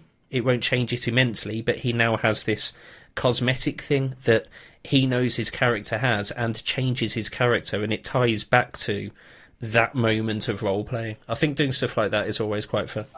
To add on to that, I do that with my characters because obviously I don't want to think up a whole backstory. Say I have a 35-year-old character, I don't want to have to think up 35 years of experience. So I give them a few important character traits that I would want to roleplay, and then I try and add in other smaller traits. Like I jokingly put a pen in my mouth and pretended I was smoking a cigar the entire session. And, and so now my girlfriend got me a fake cigar to use as a prop. That's awesome. Oh, excellent. So I'm really excited to use that, and so I don't mind that when it comes to just small character traits. I think about that in movies and books and everything. A lot of people I hear critique things where they don't characterize some people enough. Well, I'm like, well, no, they have these small character traits that are the most important things you need to know about them. If they're not the main character, you don't need to see every emotion they have. Just see who they are. I think that's a really good point. Having that difference between those, again, it comes back to, I think, those small details that bring something home and make it real. It's the difference between making someone a character versus a caricature. Right. You don't need to make them over the top and ridiculous, but those small affectations, that's what then makes the character real in people's heads, I think. When you're playing a character and trying to stay in character, it's fun because, like, there was one time in one of Spency's sessions where, he was game mastering, and I turned to one of the other players and I said, "Oh, you should do," and as I started to say it, I go, "Oh, wait a minute, I'm not there, never mind," because my character wasn't there. So you have to consciously make sure you're aware of things you say and do that could influence other players. Well, it's one of the interesting things to try to explain to people who haven't played D&D, and it's a concept called metagaming. So the four of us, let's say we're playing a session now, all of our characters are in there. Spency, your character goes into a room and finds that the big boss is in there. The three of us as players, we know what's happened, but you have to still play as if your character doesn't know. It's that level of metagaming on top of the game where it's the way I tried to describe it to Lou, my fiance, is it's the difference between being the actor where, for example, let's take Sean Bean, being the actor where you're guaranteed to die in this film at some point, versus his character in the film who goes along as if they don't know it. So yeah, it's always interesting playing that out. And I think there are times when it's even harder than that, than what you've described there. The character knows and the player doesn't. For instance, again, if we four were playing and I turned to the DM and said, I don't want to do this because my character is afraid, so I'm going to flat out lie about what's in that next room so that we bypass it. If you guys all want to do it, you can say, but I want to go in there, but your character can't. Because if your character trusts mine, well, mine has just said, he's not in there, let's move on. Yeah, it's always an interesting one. Who's making that decision? Is it the character or the player? Right. Yeah, I mean, things like that can happen in video games where it's just like a situation where something is coming because you may have played it enough to where something is coming from something that happens way early on. Yeah. So you start to expect it, and then you play like you're expecting it. And that's kind of the closest comparison I can think of is when I'm explaining this to people, it's like, oh, when you're going to struggle with this boss, so you put enough points into this skill you wouldn't normally put effort into. I can give you a better example. When I play Call of Duty Zombies and I need to complete a certain challenge, I will buy a certain weapon so that way I can complete the challenge very quickly. Yeah, and it's the kind of thing that you wouldn't normally do otherwise. I mean, to Rigor, I know that I was listening to some of your episodes earlier, and I know talking about the Mr. Lobo stuff and some of your horror side of things. It's very similar to a lot of the stuff you see in the horror films. And Eddie Izzard does sketches about it. If you're the main character in the horror film, and you go right instead of left, and suddenly the cellos kick in, and suddenly that creepy music starts, it would just be, oh, yeah, I'm not going that way, and you'd go the other way. But you can't. It's, okay, I know that's there, but I'm going to play as if I don't. Right. So it's interesting being in those scenarios where, you have to play as if you don't know. But it's important. You have to do it. Yeah, agreed. Because otherwise the game starts to fall And apart. I think that's where people who don't play, that's the difficulty for them to understand the game, because you're basically an actor. You're acting. Yeah. Yes. Definitely. You're absolutely acting. I play an evil character in Pathfinder, so acting is fun. Every time I do something, Spency shakes his head and goes, "Oh, you chaotic good characters." Oh, my sweet child, you have no idea what's coming. The moral ambiguity to do whatever you want and still call yourself a good person. Right. Hello, this is Rod Barnett. I'm the host of The Bloody Pit, the podcast that examines films from across the decades. On The Bloody Pit, we have several ongoing series of shows within the show focused on specific things in genre cinema that I and my co-hosts find fascinating. There's a long-running series focused on Italian maestro Antonio Margheriti's films from the 1960s all the way up through 1990. There's an on-again, off-again series focused on 1970s science fiction films. There's an in-depth look at the Western movies that William Castle made before he struck out on his own and became the horror auteur that we know and love. A look at the classic Coffin Joe films from Brazil. And our long-term project to look at every Universal horror film made in the 1940s. That's a long project, people. It's going to take us a long time. Sprinkled in amongst those are various other episodes focused on other stranger areas of cinema, like Lucio Fulci, Dario Argento, and even some obscure British crime films from time to time. So join me and my rotating crew of co-hosts as we examine the stranger side of cinema through an exploitation lens. Except when we don't. Yeah, you never really know exactly what to expect on The Bloody Pit. So join me for The Bloody Pit.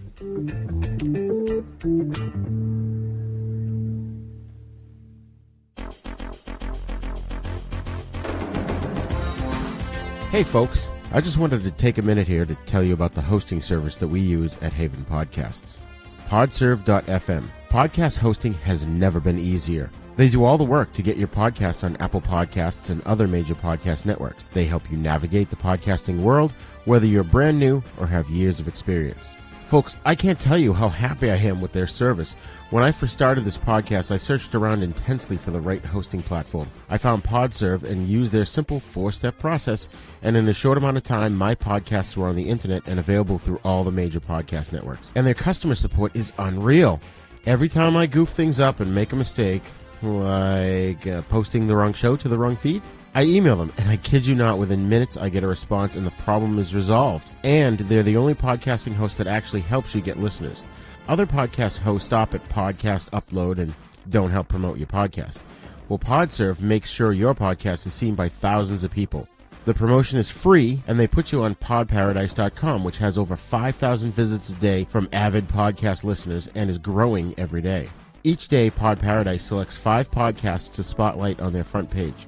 Maybe yours could be there soon. Podserve's pricing is simple. Only $19 a month. That's it.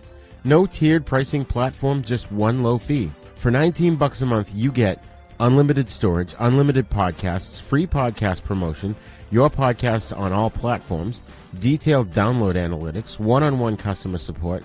You pay month to month, and you can cancel at any time. And when you sign up, you get 14 days free. You don't even have to give them your credit card. I love their service so much I put a reminder in my phone to add my credit card when the 14 days was almost up. I couldn't give them my $19 fast enough. I'm telling you, I really didn't believe it until I actually signed up and saw my podcasts on everything from iTunes to Stitcher and Spotify and more in a ridiculously short amount of time. So if you've got a podcast and you don't have a hosting platform, I highly recommend podserve.fm. Check them out.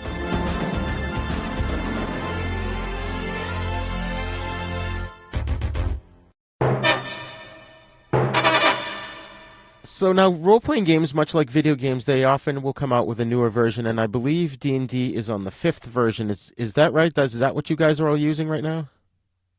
Fifth edition? Yeah, that's correct. Okay. So what of the mechanics of this version versus the older versions that you've played do you like and dislike? Oh, that's a very tricky one. Most of my experience is with 5e, with 5th edition. So it's tricky to compare.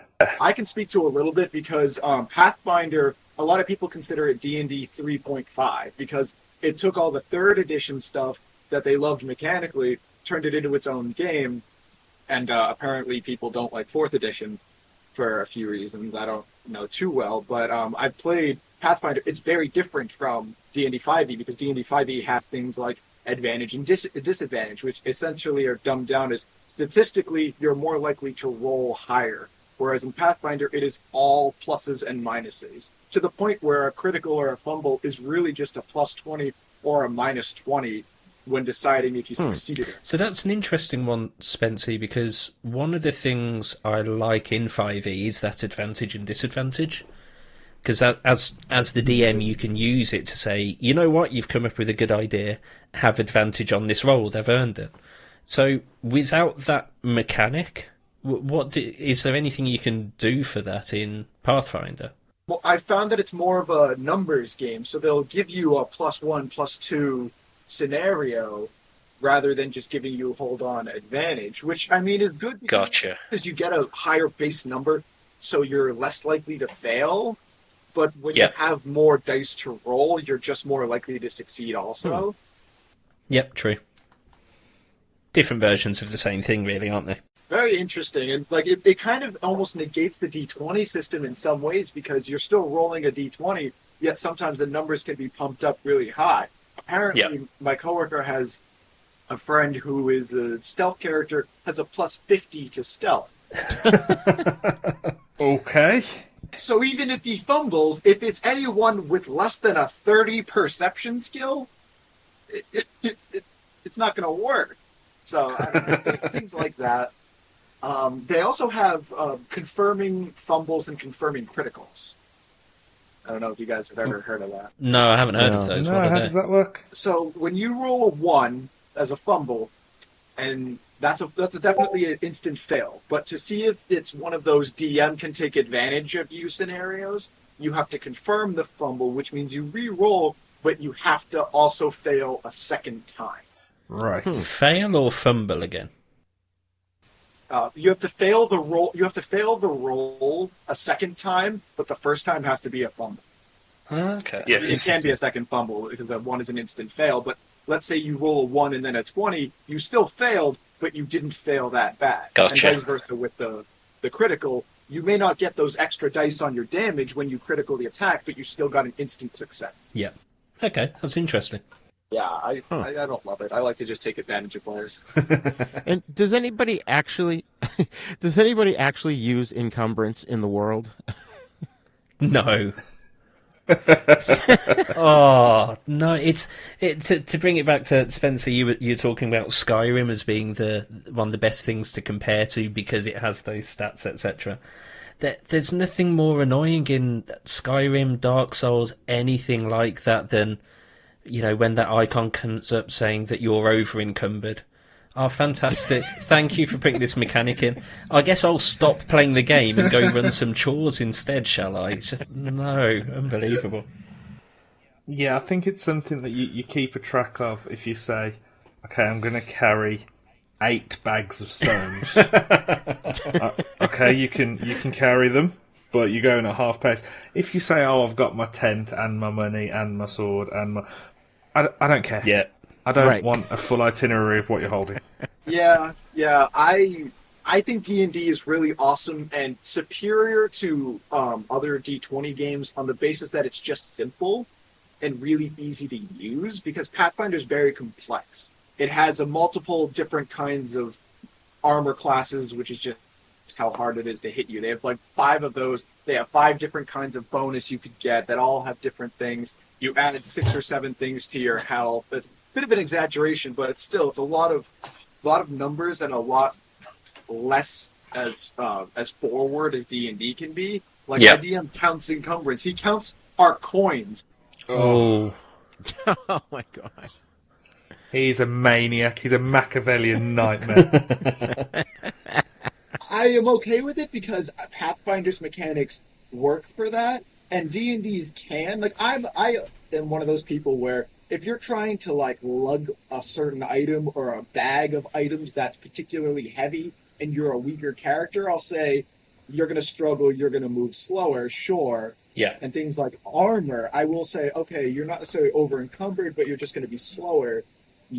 You're functional, not that functional. Whereas sometimes if you're over encumbered, it just becomes, you just get so many problems that it's not worth it. Everyone gets a bag of holding, and then you're good. Yep, Regal. That's the way to do it. Yeah. So now, some games have used, and I like to use it, but my players never do, something called a hit chart, which basically determines where in your body you get hit by something.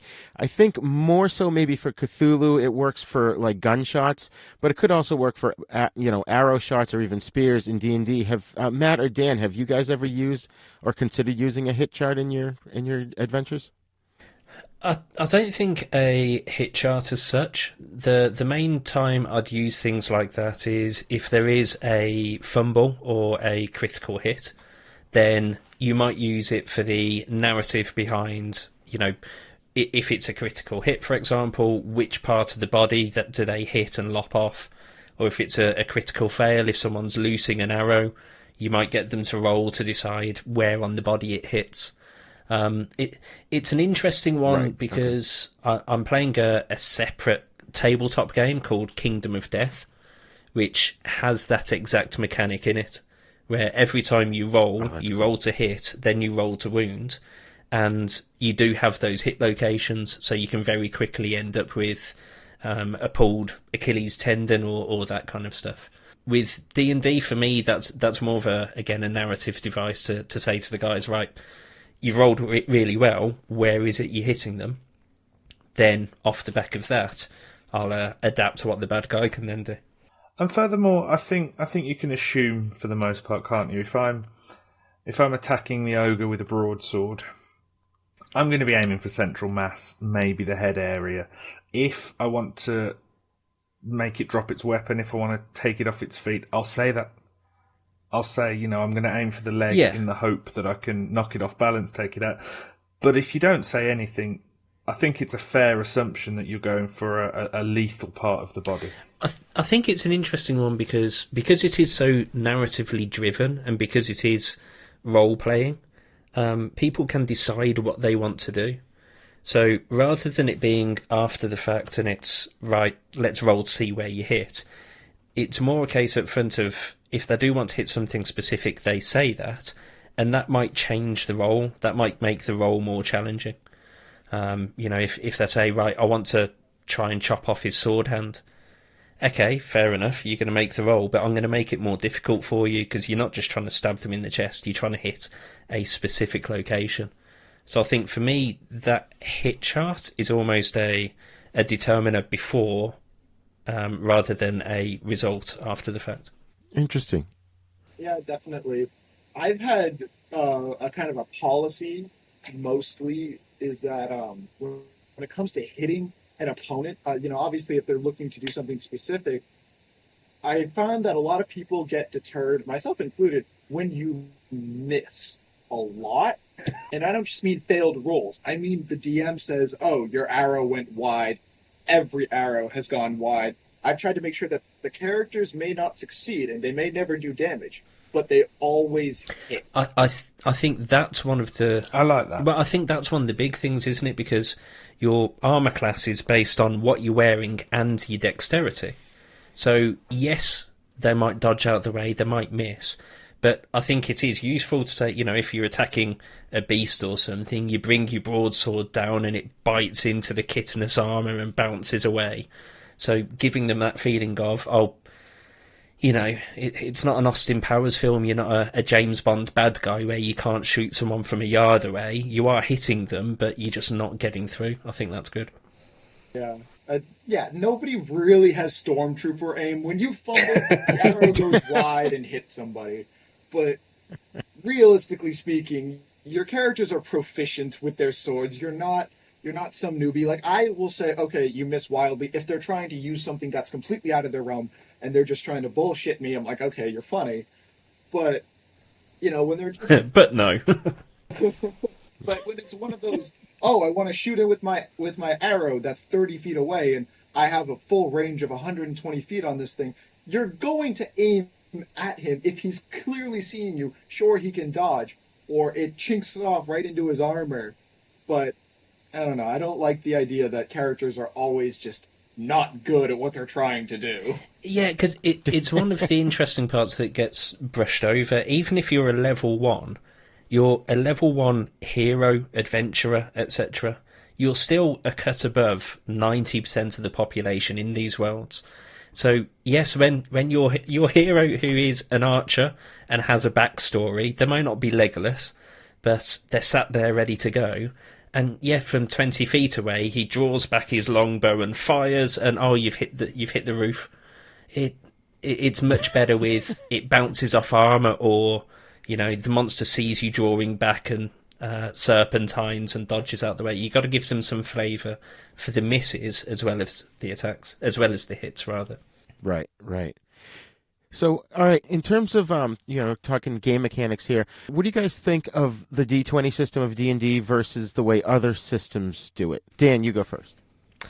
I think D20 for me is... you mentioned in the intro, which, by the way, was fantastic. I don't know about the listeners, but I learned a lot in that. I think it isn't just, D20 is the base, but like you've said, you've got D4, D6, D8, 10, 12, 20, 100. You can essentially have, and given now that you can run them all online, you can have any permutation you want. So I think it's a good base for having that flexibility, but also allowing that chance to influence the world. You've got things that your character will naturally be better at, but I think Powell made the point earlier, you could be a fantastic swordsman, but you can still miss. You get goal kickers who push it wide from a point after attempt. So, it's you still have that element of chance in it, and I think the D20 system works well for layering that on top of the narrative. Interesting. Matt? I'm not really sure it matters what system you use. The reason for that, D&D is obviously geared for the vast majority D20, and that's what it uses. But every dice system is what you roll versus your target. Whether or not you want to get higher or lower than your target is generally context relative. So it's always going to be, is value A greater than value B? And as long as that's the case, there are various quirks to each system, but it boils down to, did you roll your target or not? Where you're using D6, the target's going to be considerably lower than when you're using D20, of course. Right. But it always comes down to that same point, and for my money, I don't think it matters too much. It's dictated by what the game system needs at that point. I think that I think that's completely fair, dude. In terms of that, like you say, if you have a D20 or a D10, for the most part, take what you had on the D20, divide it by 2, and you've got the exact same system. I think the only thing that you get with the D20 as the base is you get greater permutations. You do.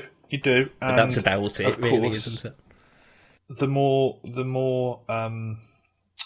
mechanics a game wants to use, it can use more or less dice. Yeah. It can use die with greater or fewer sides. So that does come into it, and that is important. Don't get me wrong, that matters. But I think as long as you're always rolling against a target, that's what you're boiling down to, isn't it? Yeah, and when you read through the Dungeon Master guides for things like this, they break it down essentially into 5s.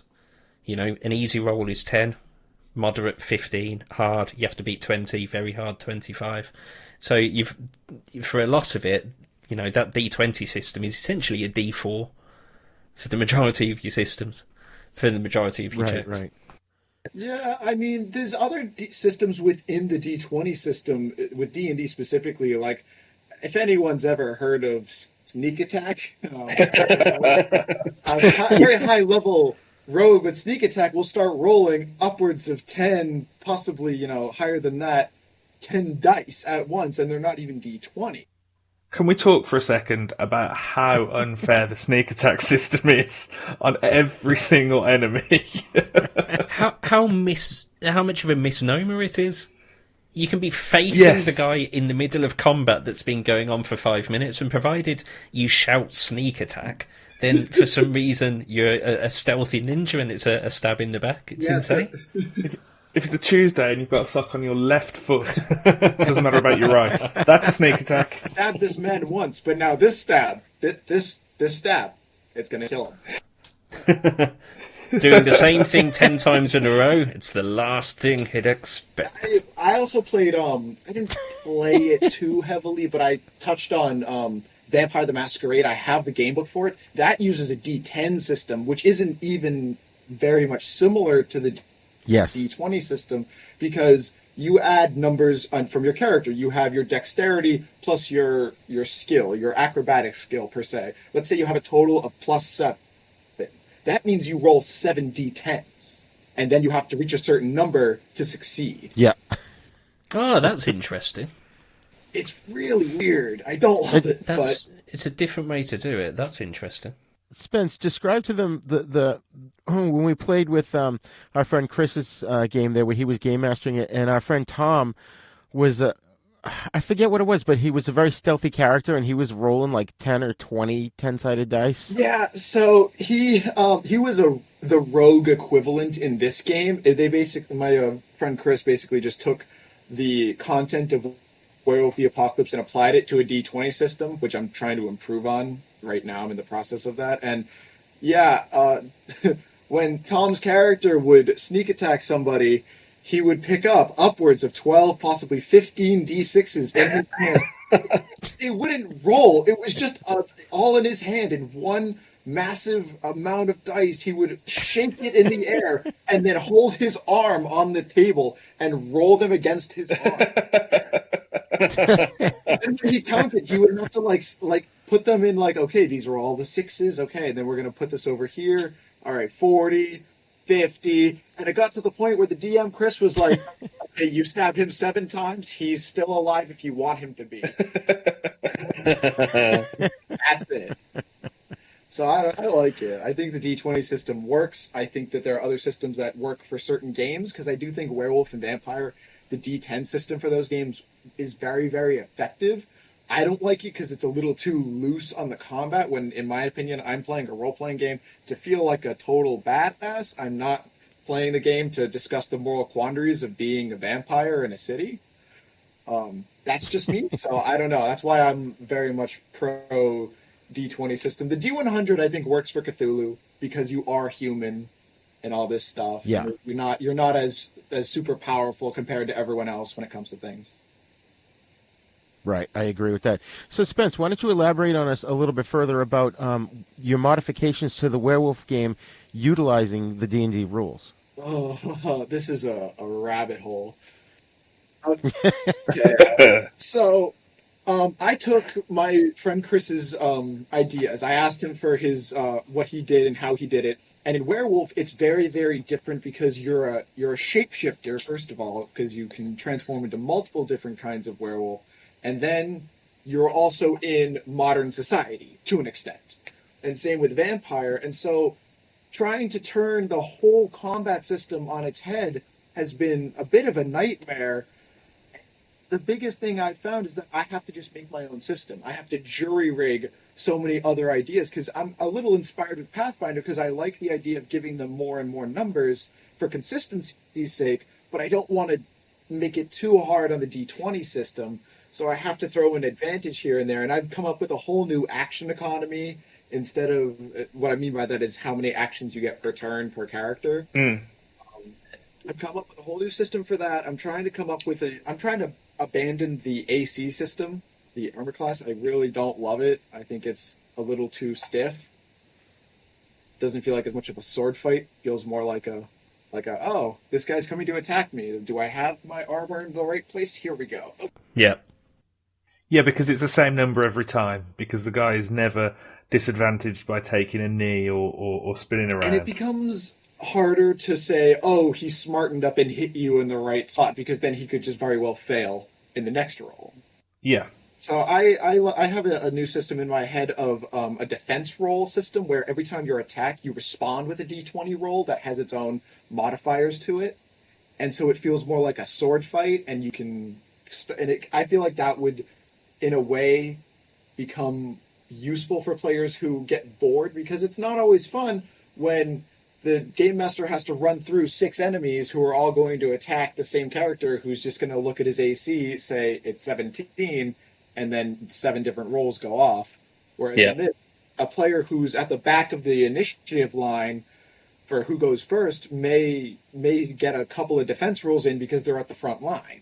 Okay, so you're homebrewing an entire combat system. I'm homebrewing an entire game. I mean, that takes a serious mind and, quite frankly, set of plums to even attempt something like that. So, very best of luck to you. Appreciate that. Matt or Dan, have you ever tried making your own RPG game? I wouldn't claim the intellect, quite frankly. It's never even occurred to me that one could try. I've had my mind blown just there. Wow. Yeah, I had a friend when I was a kid. He made an RPG based on the series of Dune novels, by Frank Herbert, long before the David Lynch movie came out. And another friend of mine, actually our friend Chris that we referred to, he made a game based on Highlander, which included stuff from the movie and TV show.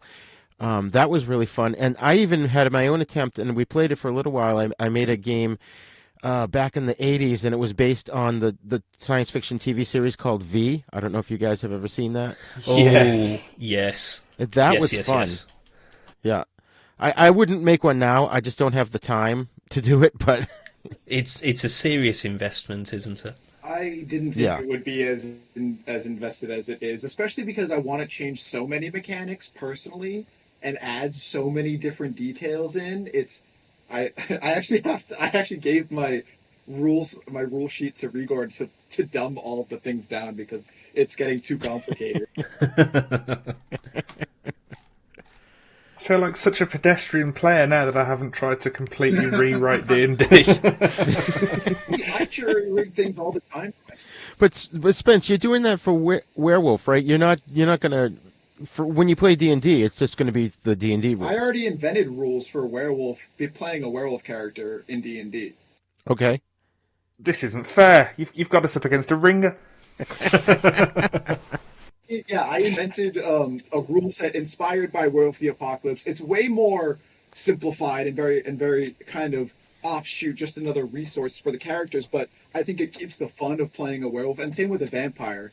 I have rules for that too, for player characters who want to undertake that, because the class system in D&D is very, very flexible. You can play a monk who is a dragonborn, even though the stats don't really line up that way. Yes. So that's why I'm like, okay, cool. I have rules for that, like on my notepad upstairs. So if a player character I know, I say, do you want to play a vampire? They have rules for it in the monster manual for player characters who want to be vampires and werewolves. But I think it's really lackluster for obvious reasons, because their competition is vampires and werewolves. I get that as a role-playing game company, but I just wanted more from it because I thought it would be so cool. I think that's one of the cool things as well about D&D and role-playing in general, is that if you're playing, again, I'll always compare it back to console and PC games. Typically, if you're playing one of those, you've got a set of options to choose from, and if you wanted to play something else, then tough luck. Whereas within D&D and other RPGs of a similar nature, if you want to play something else, you might have to do a bit of legwork to make sure it's balanced and fits into the game. But there's nothing that says, no, you can't do that. Whatever you want to do, provided you put the thought around it to map it into the world, there's no limit on what you can do with it. Absolutely. Spency's out here playing Red Dead Redemption 2, writing in his own aeroplanes. This is unbelievable. So, Matt and Dan, are you sticklers for the rules, or are you flexible? Or how do you play? I'd say we're quite flexible with it. There's some things where, it's got the core rules, so if someone tries to do something, let's say one of our characters, Westy, who plays the character Elfir, he's a bit fast and loose, he's a cheeky mage, so he'll often try and talk his way through scenarios, in which case it's, nice and easy, you just say charisma check. However, I try to follow the same as in cinema, the rule of cool. If something's cool enough, then the rules shouldn't stand in the way of it happening. So I always try to find if they want to do something, and if it's off the beaten path, it's a case of, okay, let's think about it. Why don't you try this? Why don't you try that? The rules for me, I don't think should be there to limit and impede how people play.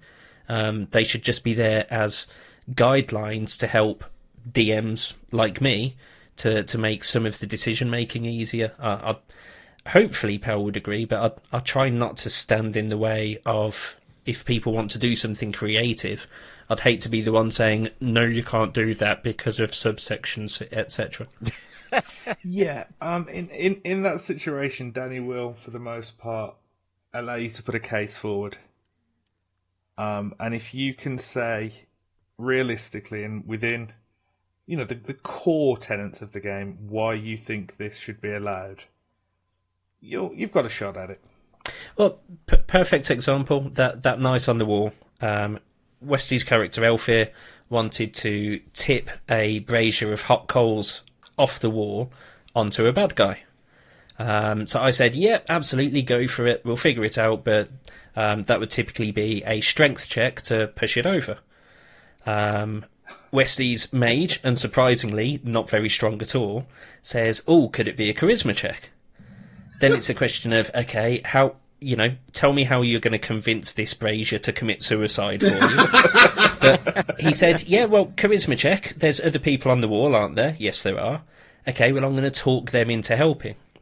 So like Powell said there, I'll always allow them to put forward a case. Sometimes it might be, no, you're dreaming, I'm not going to let you get away with that.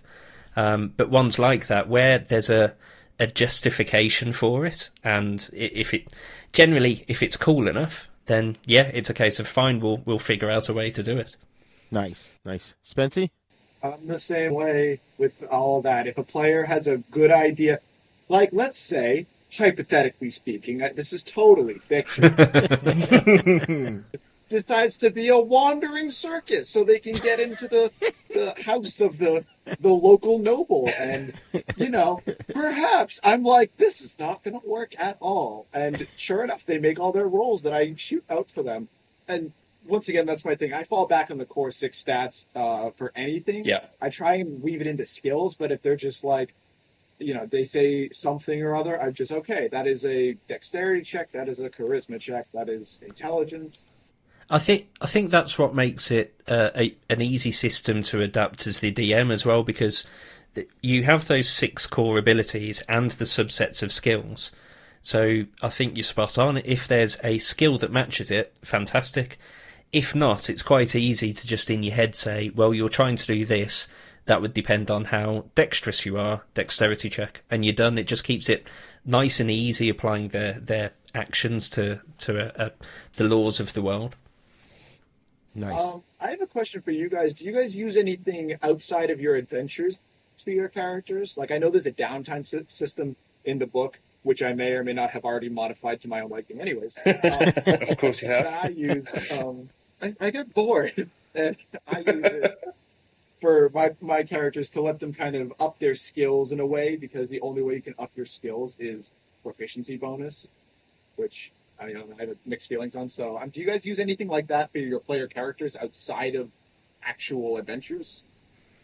At the moment, the guys have been going for, believe it or not, I think we're on episode 10 or 11, which constitutes, it, with each one being an hour and a bit, it constitutes them just about finishing the first day, which I was staggered by. I thought it would be a 2-hour session.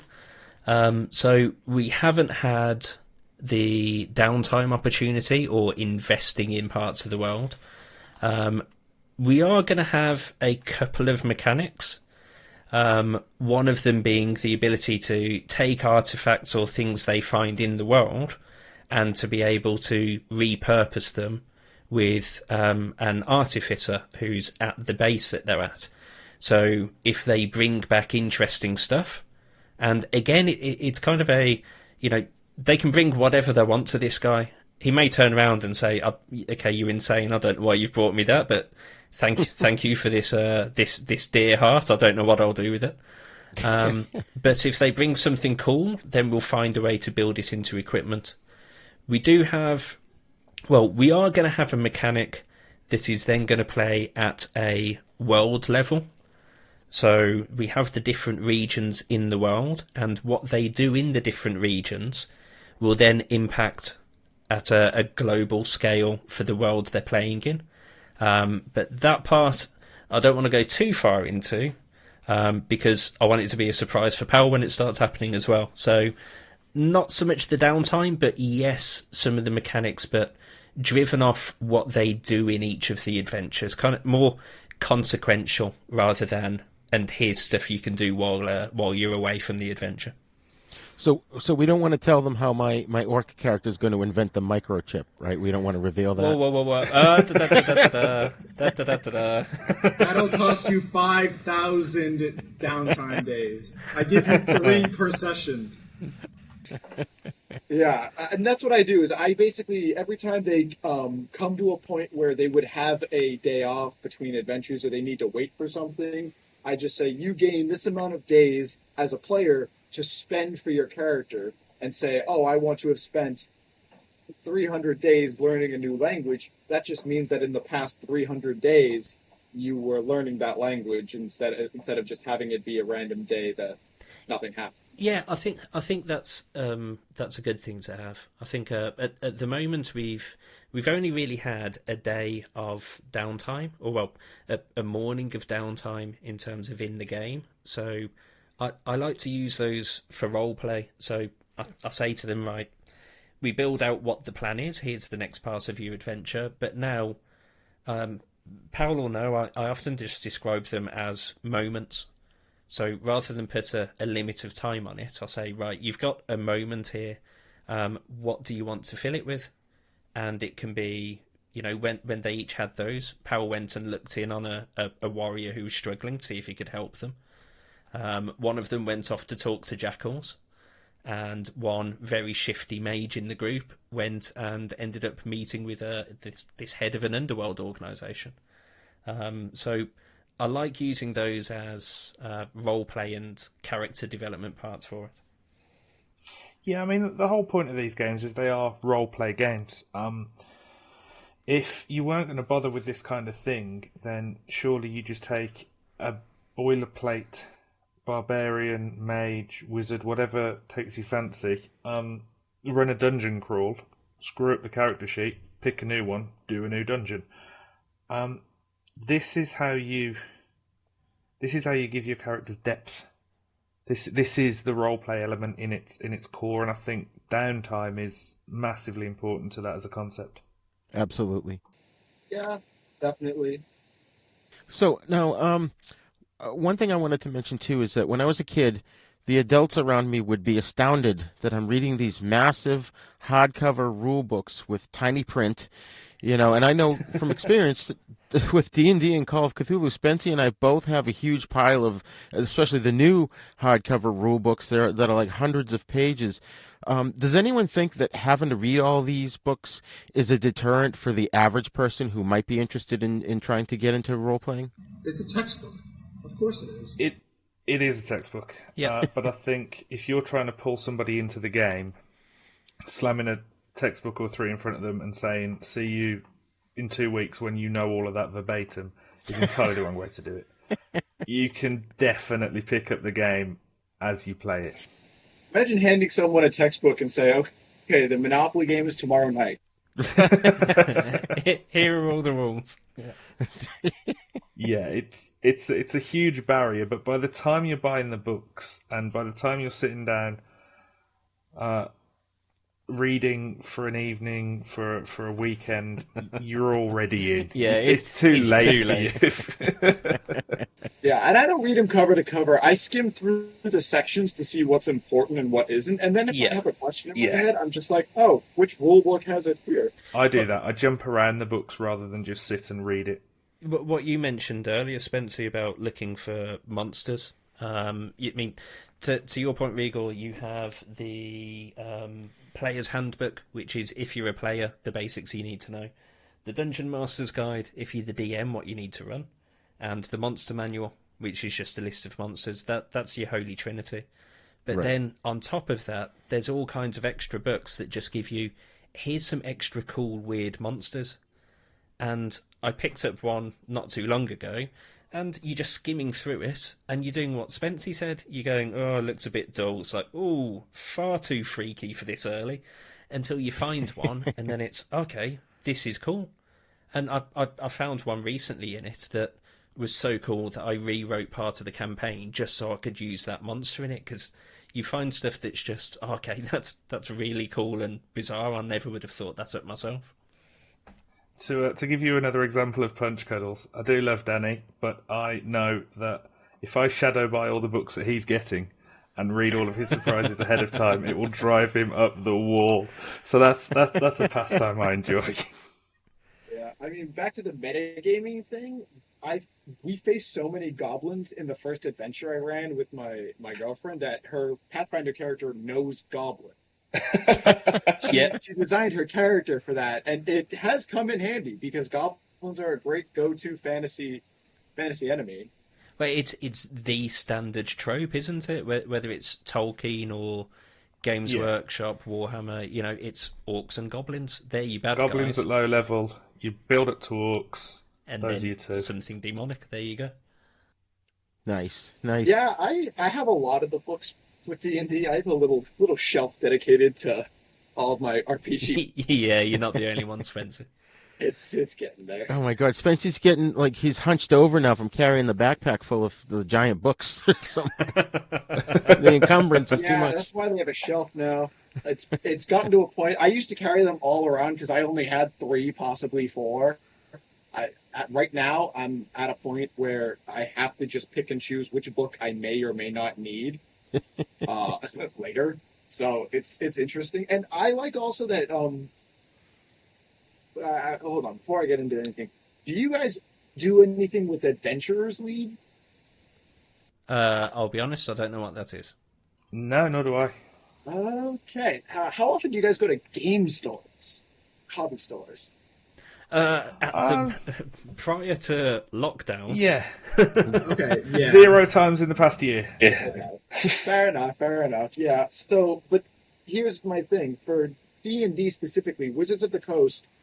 They run this thing called Adventurers League, which basically means that anytime a store wants to officially run a D&D game, they can contact Wizards of the Coast, and then they have this regional system set up where they have a contact from the store who talks to the regional person who transmits all the information that they kind of collect up to Wizards of the Coast. And this is mostly for important things, but I'll give you an example of an important thing. I was a part of a game where my DM was like, we're going to have some fun. And so we put us on an airship, just like the one you're talking about, but it was nuclear powered, essentially, magic nuclear power. And we accidentally dismantled it. No, I'm sorry. That needs explanation. You can't accidentally dismantle a nuclear reactor. And essentially what happened was, we'll get to that, hold on. Essentially what happened was when the nuke dropped into the middle of the city, it leveled the city and our characters died. Everyone's dead, so we're like, okay, that's fine. Well, he was like, I'll let you have a do-over in a bit, but we just need to acknowledge that. And we told that to the store clerk, And I didn't know the DM very well at all. He was just one of the store guys. But he told that to the clerk. He's like, wait, I think that's something I have to report. We're like, what do you mean? And he explains to us that essentially what happens is in D&D, if something big enough happens, they will adapt that to the lore of the game itself, like an MMO.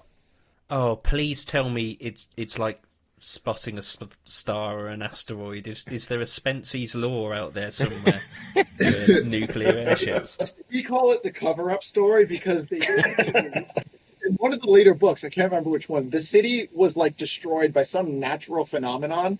Now, I went back to the store and I asked him, I'm like, wait, this is the city. Did this happen because? He goes, yes, it did. You know the truth. Wow.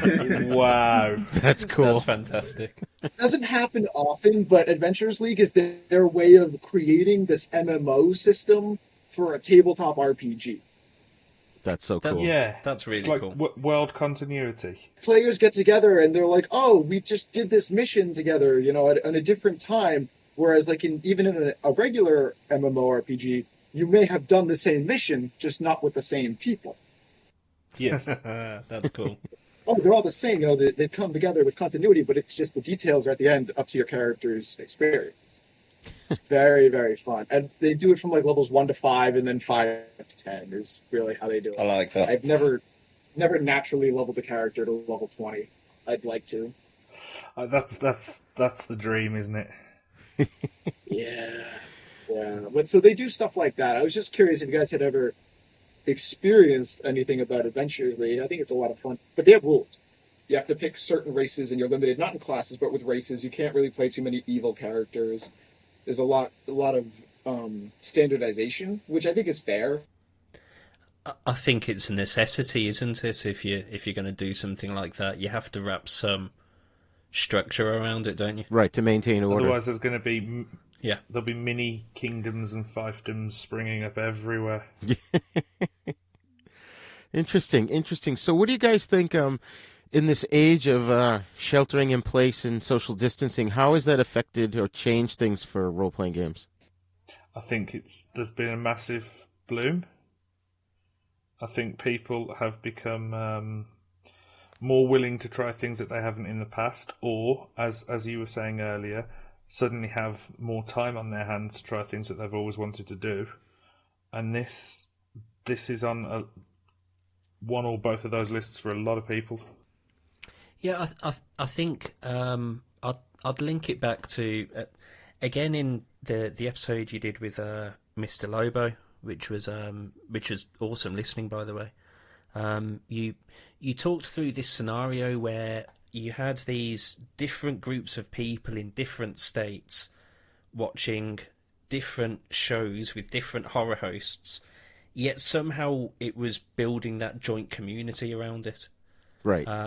And I think you see a similar thing at the moment, both with RPG, but with podcasts in particular.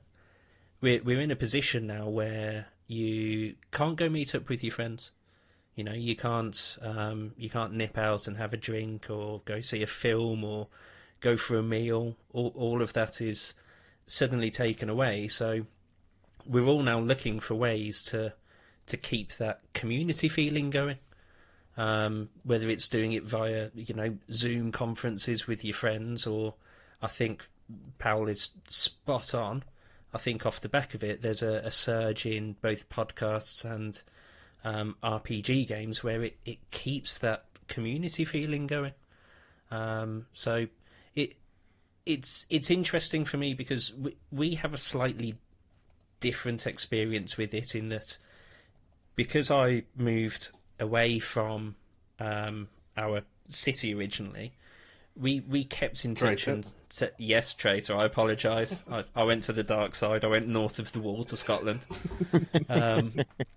We played games almost religiously every Wednesday, so we always had that element that kept us together. And I think that's now becoming more prevalent as societies are forced to socially distance. People are now adapting these new experiences that can still keep us close through what is, this is the most separated I think countries have been since the Second World War. but there's no thing the to... world suddenly expanded where it's been shrinking for decades, hasn't it? Yeah, but it's an interesting one because with World War II there was an enemy to fight. You know, it unified the rest of the world against this evil. Whereas with this, it's just a case of there's something there, and it's destroying society. So I think you off the back of that, you are seeing a lot more people playing these games and having these experiences that otherwise never would have considered it in, well, what was normal life. Right. Also got a big rise for not just tabletop RPGs, but virtual tabletops. Yes. Roll20, I always called it D20. Roll20 and D&D Beyond, those two are probably growing exponentially. I mean, I used Roll20 for Pathfinder. I don't ever meet with my group. Exactly what we do. We use Roll20 for all of the game, the visuals, the rolls, everything. And that's a website? Though I will say, I would rather we didn't. Yeah, you'd rather be in person? I like physical dice rolls. I like doing the maths in my head. I like seeing. For me, it's a better experience in person. That said, we can't do it right now, and when we are able to do it again, you know, 3 of us have children. We've got work to contend with. We've all got busy lives, and it might not happen at all were it not for these websites. Yeah. I will say that. Sorry, Spencer, go ahead. I was just going to say that some games are a little better at the virtual tabletop, specifically Pathfinder. Me and my girlfriend both agree that Pathfinder's so complicated that the fact that you can actually have all the numbers added up in one place is actually easier, whereas D&D is a lot more simplified, straightforward, which I like, and I do prefer it in real life, but the virtual aspect of the dice is very helpful when it comes to a very complicated game like that. I think there are pros and cons to it. I think what I mentioned for when we had that session when my fiancée Lou joined me, it made it much easier. I think it removes that complex barrier to entry that it can be somewhat ominous when you were talking, Rigor, about, you know, these textbooks, these tomes to work everything out, and you have to roll and then figure out this number based on another number, etc. Right. With something like Roll20, which, to your question earlier, yep, it's a website.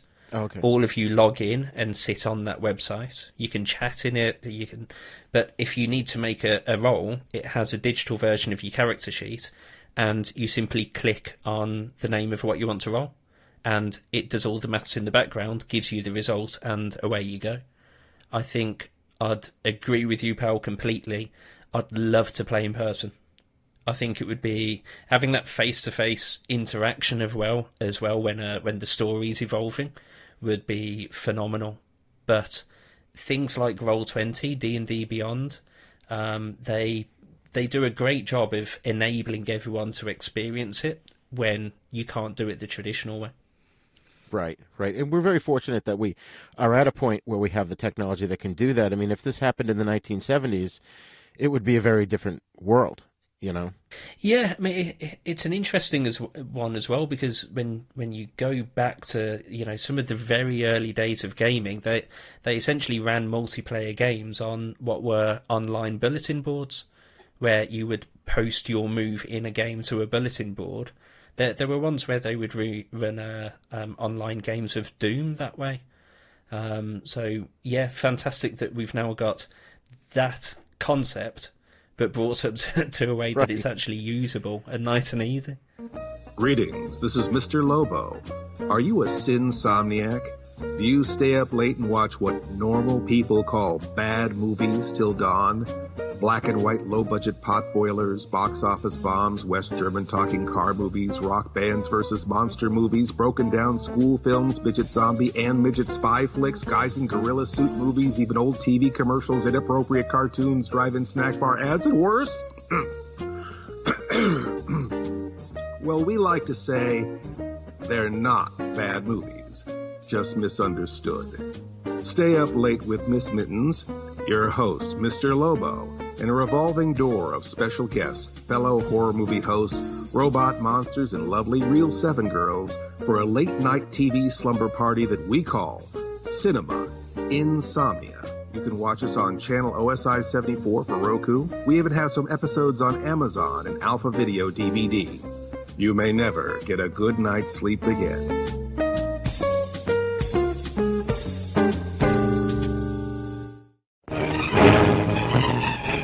Prepare for a spine-tingling, nerve-shattering podcast featuring all your favorite monsters. You won't believe your ears when you listen to Monster Kid Radio.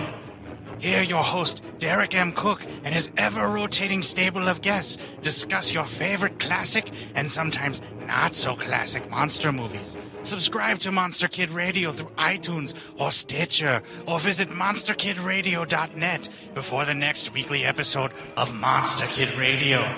Go through the archives for interviews with Sarah Karloff, Victoria Price, and Joel Hodgson.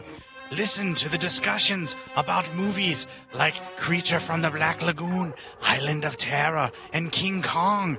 And don't forget convention coverage from Monster Bash and the H.P. Lovecraft Film Festival, Classic Monsters, Modern Talk, and the Head of Rondo Hatton. Only on Monster Kids Radio.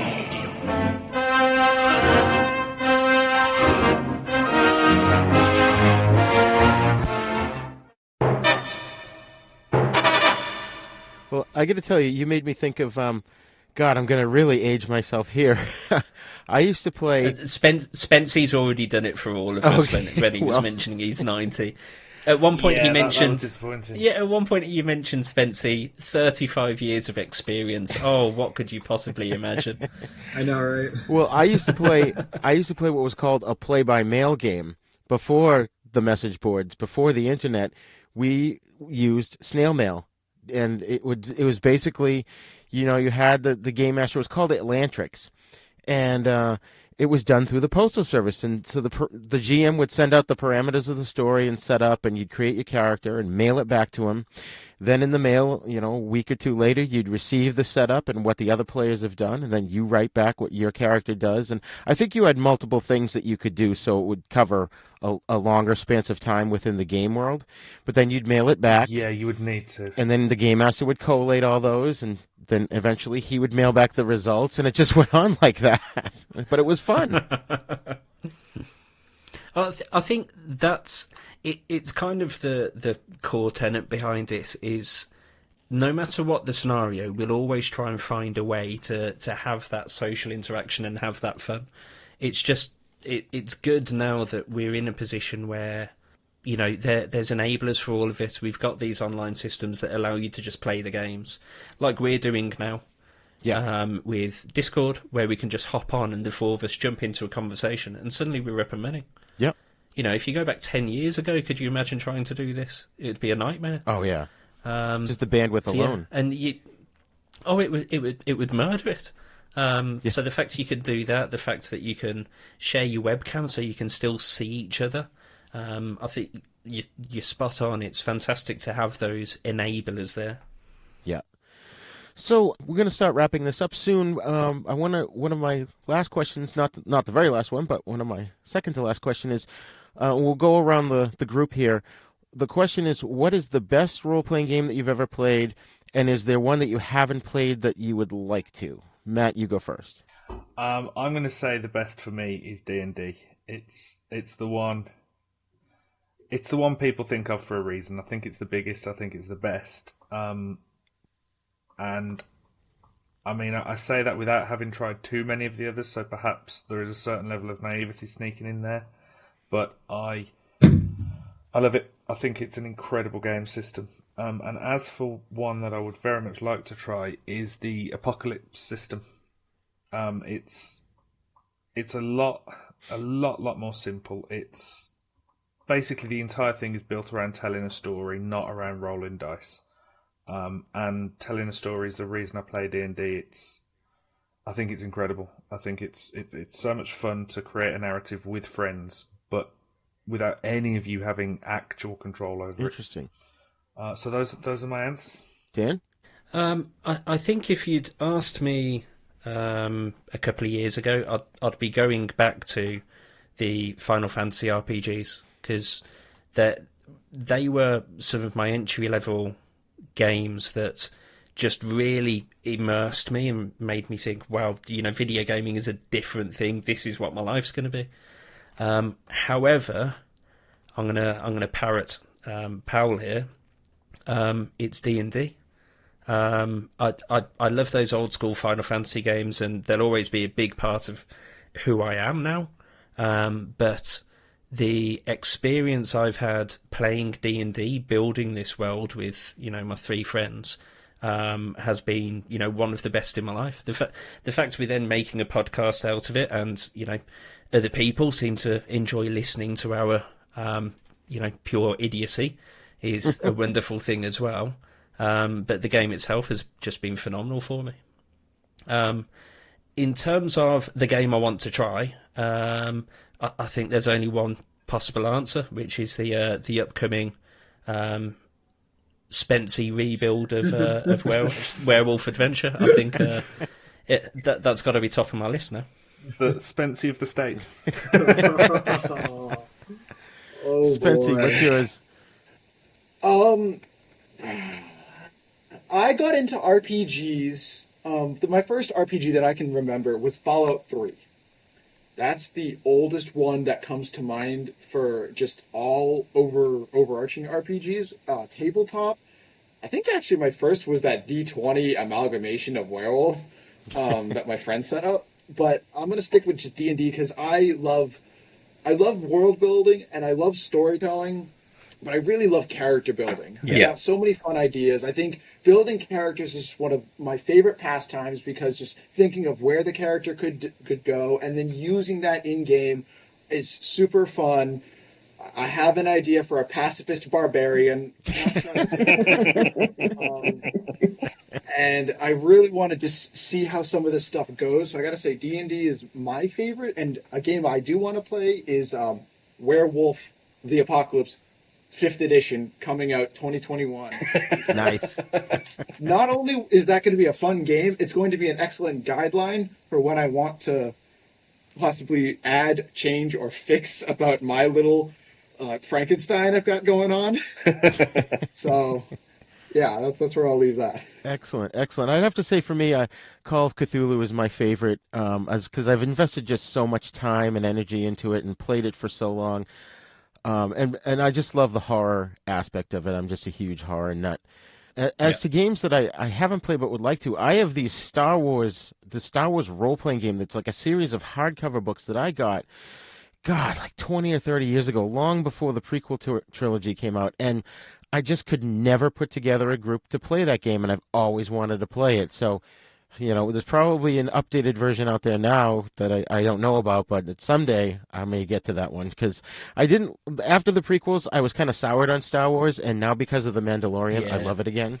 So,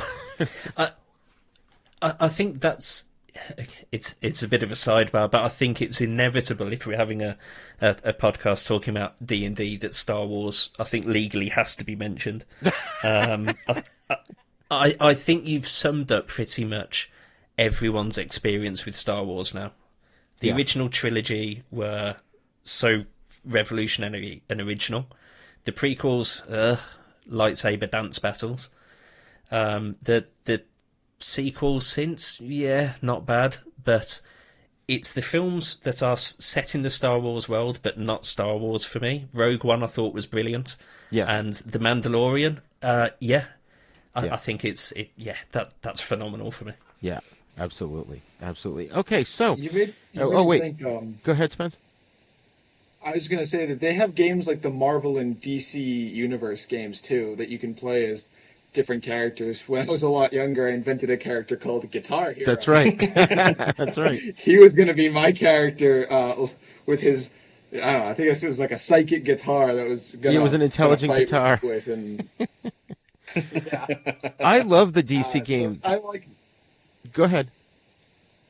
I was just going to say, that's on my list now of things I want to remind me that I would love to play that. Yeah. See, I had the Marvel game, and that was put up by TSR, and that was just horrible. But the DC game was really well done. It was very well thought out, and you basically had this big chart, and your character had these attributes, and your attribute opposed, your enemy's attribute, and you just looked at the chart and cross-referenced to where it is, and that was the roll you needed to make. And it was just really enjoyable. In fact, we even adapted all the Marvel characters over to DC to be able to play the game. So I mean, it's interesting because that sounds quite similar to Spency when you're talking about the contested roles instead of armor class as well. Yeah, that's what I want to do. I think it'd be a lot of fun. Yeah. Okay, so to wrap up, I've got one last question for everybody, and again, we'll go around the room, or around the group here. If someone out there wants to get into role-playing games, where do you recommend they should start? Dan, you go. I think you know what the answer is going to be for this, don't you? Yeah, I do. Yeah. Well, obviously, first and foremost, I'd recommend the fantastic and critically acclaimed Lions of Legend podcast. There you go. Honestly, the way I got into it is I did listen to a podcast. I listened to a very well-known one called The Adventure Zone, and it kind of grew from there. In terms of getting into it, there's plenty of groups online, looking for group where you can go out and find other people who are looking to get games together. And you'll have plenty of DMs who want to run games but may not have the group available to take part in them. So thankfully, again, social media is so prevalent now. If you jump on Facebook, Instagram, any of these, and you just search for, Dungeons and Dragons looking for group, you'll find a plethora of different groups where they invite people to come join and just play the game. Nice. Matt? Yeah, I would agree. If the ideal solution will always be a group of people that you know. For me, it's much better to play with people that you know and people that you're comfortable with than strangers. If failing that, I would suggest possibly one of the game shops that we were discussing earlier. Simply because there's going to be people in those, there's going to be events in those, and as a kicking off point, if you go and watch, if you go and join in the odd one or two, you can decide whether or not you've got a real taste for it. And then the internet, there's plenty of websites out there, plenty of forums and groups looking for new members, and really there's too many places you can go and play. Just quickly as well, if we can edit my answer so that I say I think, and then if you can just put all of Powell's answer in where I was going to speak, because I think he said it much better there. And yeah, the friends first, I think, is a fantastic point. It makes you feel comfortable and relax. You think that's bad? I'm up next. Mr. Black Spencer. I mean, I was just going to say that all the answers have been covered. Internet, game shops, this amazing podcast. Both of them, actually. I think Then Is Now and Lions of Legend, pretty great. But I was also just going to say that if you're going to get started on it, I would say get used to the idea of playing a character that may or may not be similar to you, is really how I would phrase it, and start thinking up things like that. Like I said, a pacifist barbarian is just a very, very, it's the Hulk, don't make me angry. Please don't make me angry. You don't like me when I'm angry. So I think that's the way I would want to play the game and that's how I get people into it, is how would I ask them, how do you want to play? If you were to play any character, where would you want to go? Would you want to be stealth? Would you want to be a heavy hitter, a nuke 'em from orbit, a healer, a defensive, anything like that? So I would think about how you play games and then go from there with playing the game. Right. Awesome. All great answers. I wouldn't recommend necessarily running out and buying the Dungeon Master's Guide or the Player's Manual if you don't know anything about the game. Like you guys said, get involved in one that's already going on and just get your feet wet and figure it out. And then it'll naturally flow that you're going to want the book. Because if you just buy the book out of the blue, having no idea about the game, you're not going to know what to do with it. I think that's a testament as well for how fun I think D&D is. Because, there's lots of things where you have to buy the material in order to get into it. But D&D for me has been such a fun experience that I got into it and then went out and bought, half a dozen different books off the back of it. So I think that's a really good point as well. Well, thank you. There's also tons of free adventures online. It's free almost everything, but the Player's Handbook and all the other books are translated into PDFs that are sold in places like D&D Beyond, which is actually sanctioned by Wizards of the Coast. So, it's not like bootlegging at all. Yeah. And no, you don't need to spend any money to just sample it. Yeah. They give you options on like building a very simple character for free, just to kind of get used to it and learn the terminology. So, there's always resources.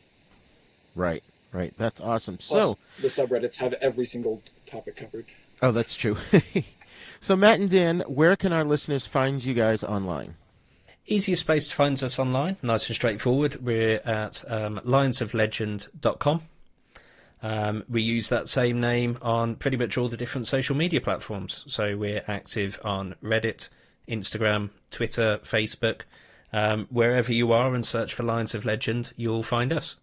And then in terms of the podcast episodes themselves, essentially any good podcast platform. So we're on Spotify, iTunes, we're on Amazon, pretty much anything you can imagine, Google. Open up your podcast app, search for Lions of Legend, find us, and enjoy. Excellent. And Spency? Yeah, I'm on YouTube, Spency Domepiece. I play games. That's all I do. Awesome. Well, thank you guys so much for joining us today. I really enjoyed it. Had a great time talking about role-playing games, and I hope you'll come back and do another show with us in the future. I'd be more than happy to. Thank you for the invite. Yeah, just quickly, thank you very much for having us. This is the first kind of cross-promotion guest spot we've done on the podcast. And just for myself and Powell, thank you very much. Been really fun to do it, and sincerely, fingers crossed. We'll be back further down the line. Sweet, excellent. You're quite welcome. It was a great pleasure having you guys on the show today.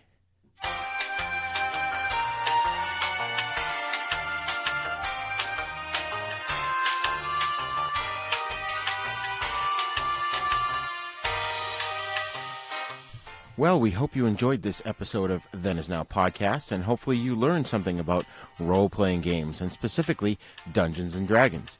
Be sure to check out Matt and Dan's podcast, Lions of Legend, and listen to the fun adventures they create in D&D. If you'd like to send us your thoughts on this or any other episode of Then Is Now, you can email us at thenisnow42@gmail.com. We've also got a brand new Facebook group where you can really have fun conversing about the things we discuss here on the show, so just look up Then Is Now Podcast in the Facebook group section. Then Is Now is also on YouTube, so go to youtube.com/user/UncleDeath1 and subscribe. Also, please share the link with your friends and ask them to subscribe as well. Our podcast and other fun stuff can also be found at our website, havenpodcasts.com. And Then Is Now is on all of the major podcasting apps. So if you like our show, please go to wherever you download your podcast from and leave a great review so others can find the shows. Try to get involved in a role-playing game and see if you like it. Class dismissed.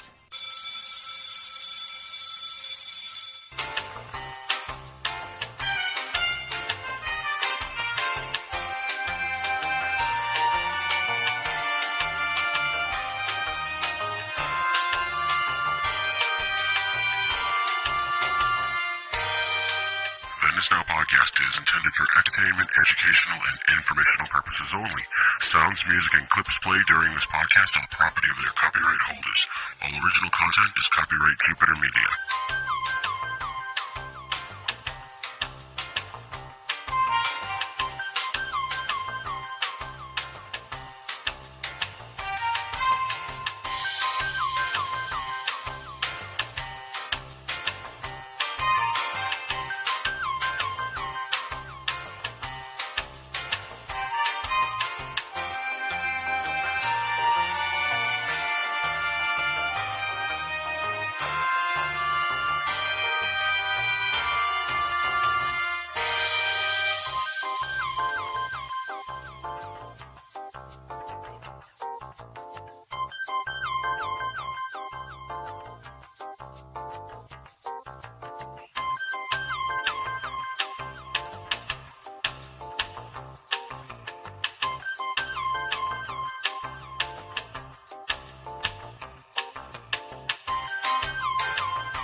TSR Hobbies Dungeons & Dragons games. Products of your imagination.